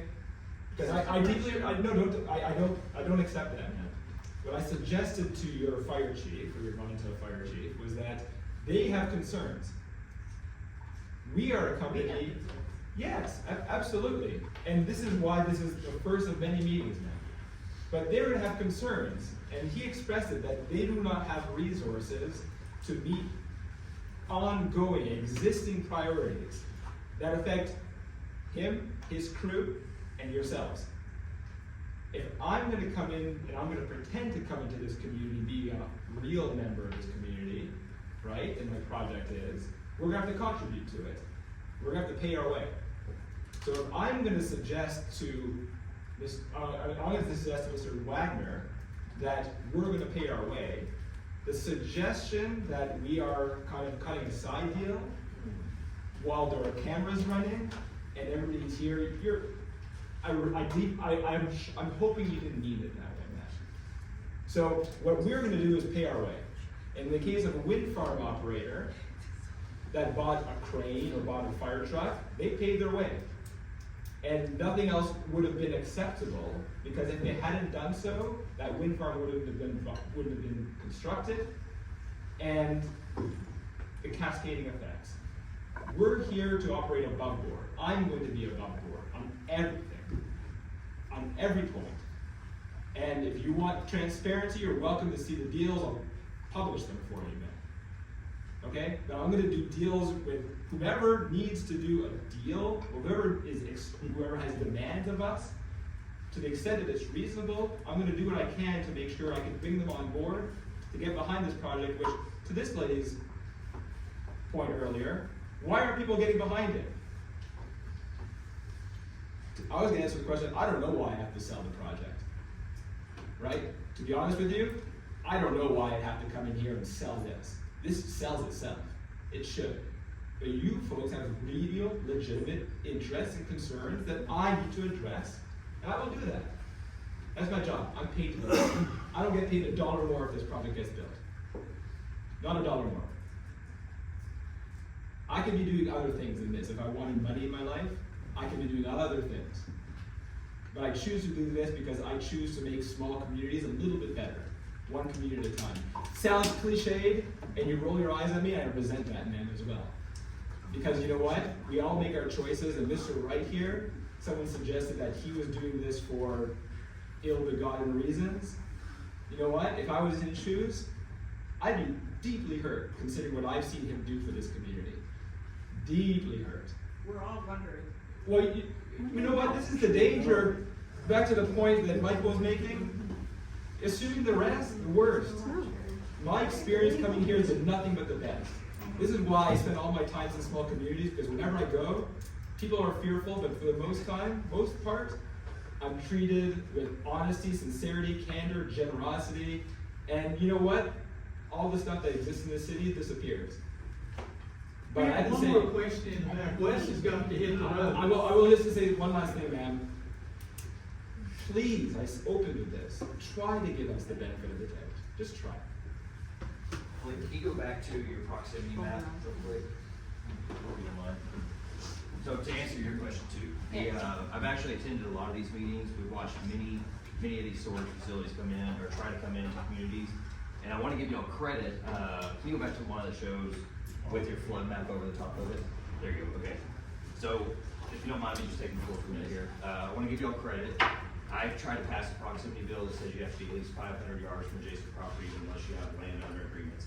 Y'all have, well, you're not at 500 yards, y'all have taken steps that other organizations have not done, which I think is great. Like if you look here, you're within 350 yards from what I can tell from most other properties. To that point, the reason to your question, why do people have concerns? Yes, Your because you're at a lot of predecessors- those meetings, right? Yeah. You attend these meetings. Yes, ma'am. So You that's see a what- lot of pushback Yeah, and from to- small towns. Yes, ma'am. To your, to fill that in, the problem is your predecessors that have come into the communities have done some really bad things. My friend in Mason, they put one 10 yards off his front yard, it's 20 Yes. yards from the inside of his living room. Yes. That's why I wanna give y'all credit for this. There are, and Tyler, I'm all about private property rights, so I understand your position too on that. And, we do have shared resources, right? Which you watch the water here.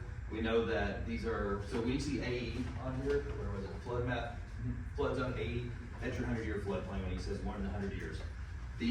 We do have concerns because we know in Clovis, New Mexico, where they had PFAS in the spray foam that they were using to fight them, on the flight lines, that ended up in the water. And they ended up having to euthanize 3,000 dairy cattle because of that. And then they had an issue how to get rid of those. So there are concerns that they're just trying to express, which is, hey, what are in the chemicals? Is that gonna mess with our livestock? Is that gonna mess with us and our kids? But I just wanna take a moment and just say, I appreciate what y'all done right here. I think that that's really good. And so the other concern is just your predecessors, sorry, there's no kids in here, right? Have done a shit job.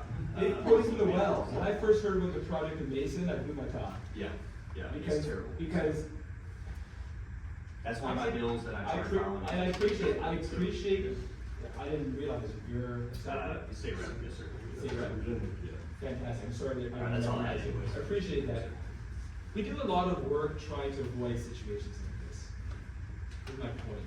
We do it at the upfront, and we do it throughout. And, I don't expect anybody to be grateful for that. But we're gonna work with you, and hopefully you work with us. And we're using best practices, we're doing our best. This is commerce. Someone expressed earlier that you can't trust big business, can't trust corporations, right? You know what? At the end of the day, we all want jobs, and we need electricity, and we need these things that make our lives work and make them a little bit more pleasant than the person who doesn't have those things. That's all we want. So, not at any cost, obviously. I was thinking about you and your firefighters and the neighbors. But we do our best to make this something that can pass smoothly. I've been hard on this guy. I've been hard on Philippe. Every question, like, is he gonna do this? Is he gonna do that? And I told him, I said, if it's gonna cost, I don't need it. I'm done. I don't have to. What's best for Menard? Yes. That's what we want. And for context, folks, when I'm brought on board, it's my job to ask the developers the tough questions. So that when we get into public forums, we're all aligned on the expectations.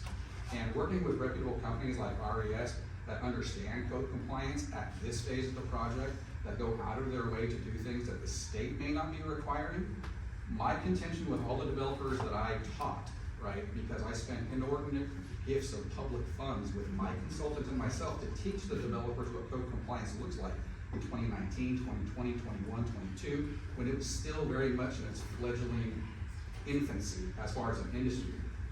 And what we're seeing now is a lot of the lessons learned through that hardship are coming to fruition, and now there's a proactive approach for these developers to come here and to field these questions. The state that I'm coming from, they have a workaround. They can go right to the state to get approval, and the local jurisdiction has no input. right? That's the bigger fear. And you have these gentlemen who put themselves out here. We know we're coming to take arrows. We know that people are gonna be a little bit concerned and perhaps hostile.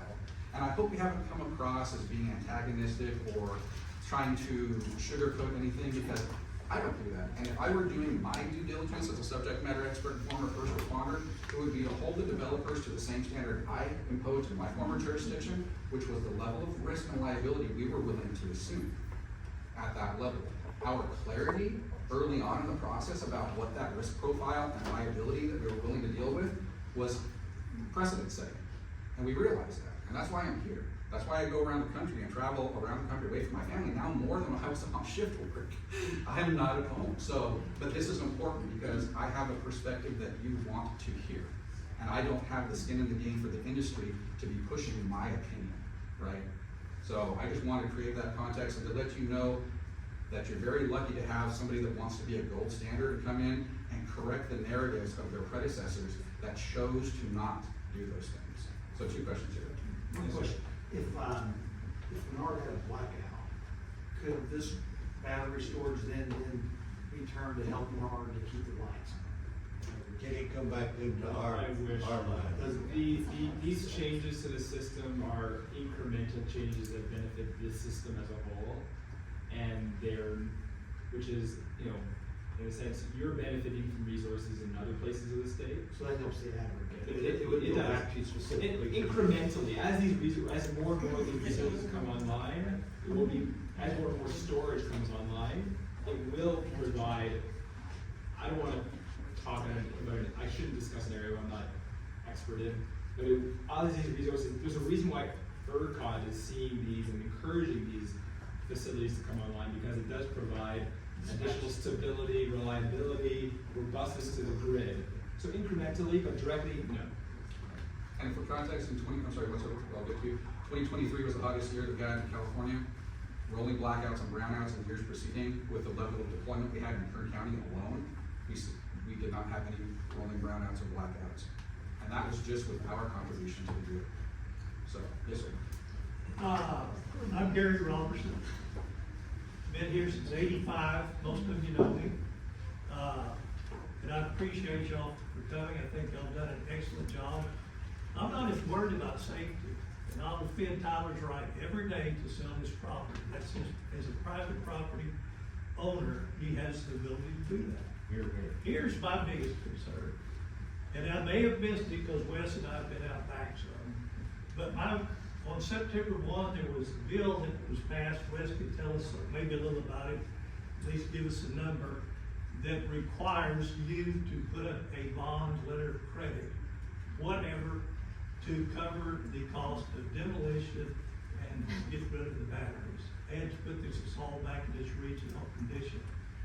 I feel that this is extremely important because there's one thing I really have a problem with. I know you're saying we're gonna follow through with this, we're gonna build this, but we don't know who's gonna own it. And the one that owns it is gonna be responsible for that. As the county commissioners, you should require them to put up a bond, letter of credit, for the amount to clean that site up. Not only what it will cost today, but what it will cost 20 years down the road. If we don't do that, all that money that was gonna come to this county is more than gone. This county cannot stand to take that facility over and take care of that cleanup. So I appreciate your comment. Thank you. Quick response, I'll try to be quick for once. You did speak to that earlier, sir. And it's a commitment that we have made independent of and prior to the passing of the state bill that addresses the restoration and reclamation requirements. And there is a bond requirement in there, and we will be doing that. We have to. And that bond, if I'm not mistaken, is at year 15 of operations. So there is that requirement. And, you know, so I'd love to get the bonus points in saying we'll do it anyhow, but the reality is it isn't. And it will be required to whoever you sell it to, correct? It's tied to the project. It's tied to the project? Yes. So yes, of course, I'd like to see it extended what it might cost 20 years from now. It would, Because it's gonna be huge. The reclamation cost must be evaluated by an independent expert, who comes and makes an opinion on what the amount is gonna be, and that's the bond that has to be posted. And that's why we were really concerned about who's gonna own this. Because if it's foreign owned LLC, they're the ones that are gonna walk off. We're gonna be stuck there. And I think it's the bad actors beforehand that have created some of this impetus for state legislation. That's Takes why us we need to do it. Starting to replicate some of the stuff that we've done on the West Coast, and these are all considerations, because we want to protect the communities and the public in that way financially too. Res does business in a certain way, and we develop projects in a certain way that attract top-tier platinum owners who want to do business with us because they don't pass on the poison chalice, right? Nextera, right? Big utilities, Energy, Liberty, AEP, Southern Company, where I worked for, Invenergy. These are companies that do business with us. Look them up. These are multi-billion-dollar companies that are, here for the long term. And maybe we distrust corporate America to some extent, but for the most part, these are the entities that keep the market and the economy running. These are the companies that have proven themselves to be, by and large, reliable, right? So that's who we do business with. That's who does business with us.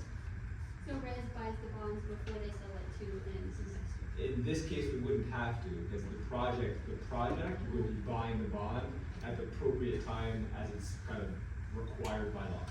And I think it's year 15 and it's year 10. If it's year 10, that's great. My take, again, the harder the rules, the more strict they are, as long as they're universally imposed and it allows me to compete with, and doesn't allow bottom feeders to succeed and cut corners, I'm fine with that. Because we're going to take the high road. But the problem is when there is no law, there's no requirement, you have the bottom feeders who don't take the high road, they cut corners and make us look bad because most of you, or some of you, are here mainly because of what happened in a couple other counties recently, right?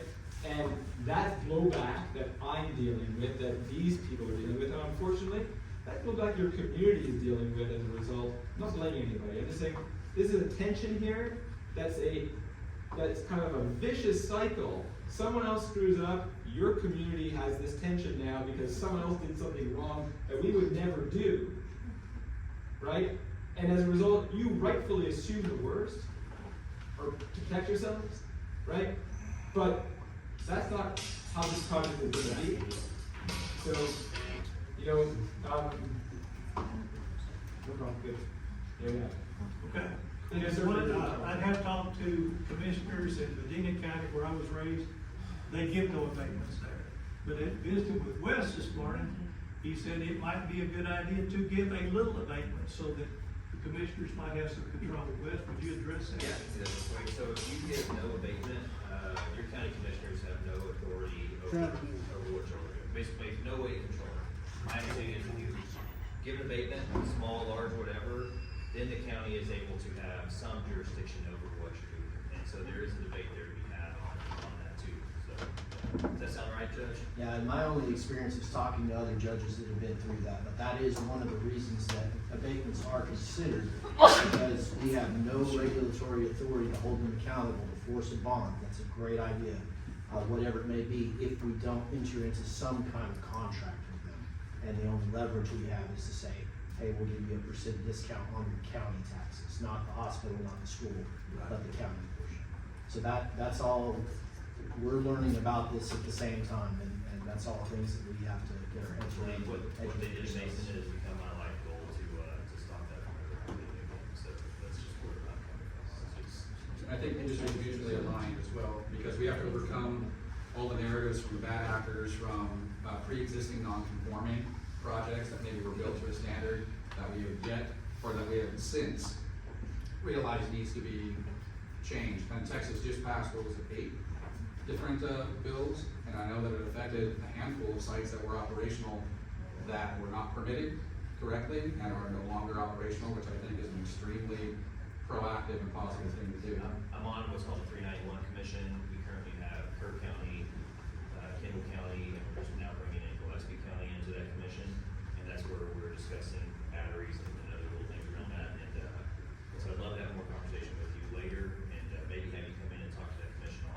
too. I would love nothing more than the state to raise the bar for my competition, because they're gonna find it hard. And I bring best practices. You know, when I, some of the most heavily regulated markets in North America, I've developed projects there, and it makes my life easier, not because it just makes it easier, it just makes it more agreeable. When people know that their government and their agencies or whatever is looking up, is taking action on their behalf, it makes my job, it just makes it fun. I don't have conversations that are confrontational like this now. I don't. And when the government is active and they're participating, and either they know that their government or they know that agencies are passing bills and legislation that's looking out for them, 2 thumbs up. I'm a fan of that. I have a question for Wes. Yes, ma'am. Is it a story or? Yes, ma'am. Sorry. Yeah, it's on. We can't use federal legislation that we did not, It was not approved. probably correct, and my guess is there was probably another study go filed this session. I didn't. Why was it not approved? We have to get, one has to get passed in the House and then get the Senate. I know, but what was the resistance? What was the reason? A lot of it's time compliance. We have very limited time in the legislature, and so they're basically saying that these are the bills that we're trying to get through. So here's an interesting point that, State Affairs Chair, who I've had some very strong words with regarding battery storage stuff, he carries some bills, and he went through my bill, and I had it. Who is that? Who is that? Ken King is his name. And, but anyways, they're taking, the leadership is taking their, hey, here's what we wanna pass, and that's what they work on, and the rest of it kinda gets. Yeah, but that's a very important issue. And I've had some. Is there, if I can, sorry, is there any other public comment that anyone here feels like they need to say in this meeting today? Okay, Pastor Rosenthal has asked if he could close us in prayer for unity and grace in this matter. I'm gonna turn it over to you, sir. I think the appropriate, praise the Lord in prayer as a community. Heavenly Father, we come to you with our hearts open and hopefully minds open as well. A lot of passion has been expressed here. And so, Lord, we thank you for transparency. We pray that the conversation will go along and that you'll give the leaders here in this community the wisdom to make the right decisions that is beneficial to all. We remind from Scripture, it says, love casts out all fear. And so we thank you that you have loved us. Help us to approach our fellow citizens here with love and put the best construction on everything. And Lord, above all, the last thing we want to lose is the community that we have as friends and neighbors here in Menard. Thank you for this conversation. Thank you for our leaders. We pray for our leaders and all who are in authority as you tell us to do in Holy Scriptures. These things I pray in Jesus' name. Amen. Amen. Is there any other business before the court today? We have a motion to adjourn.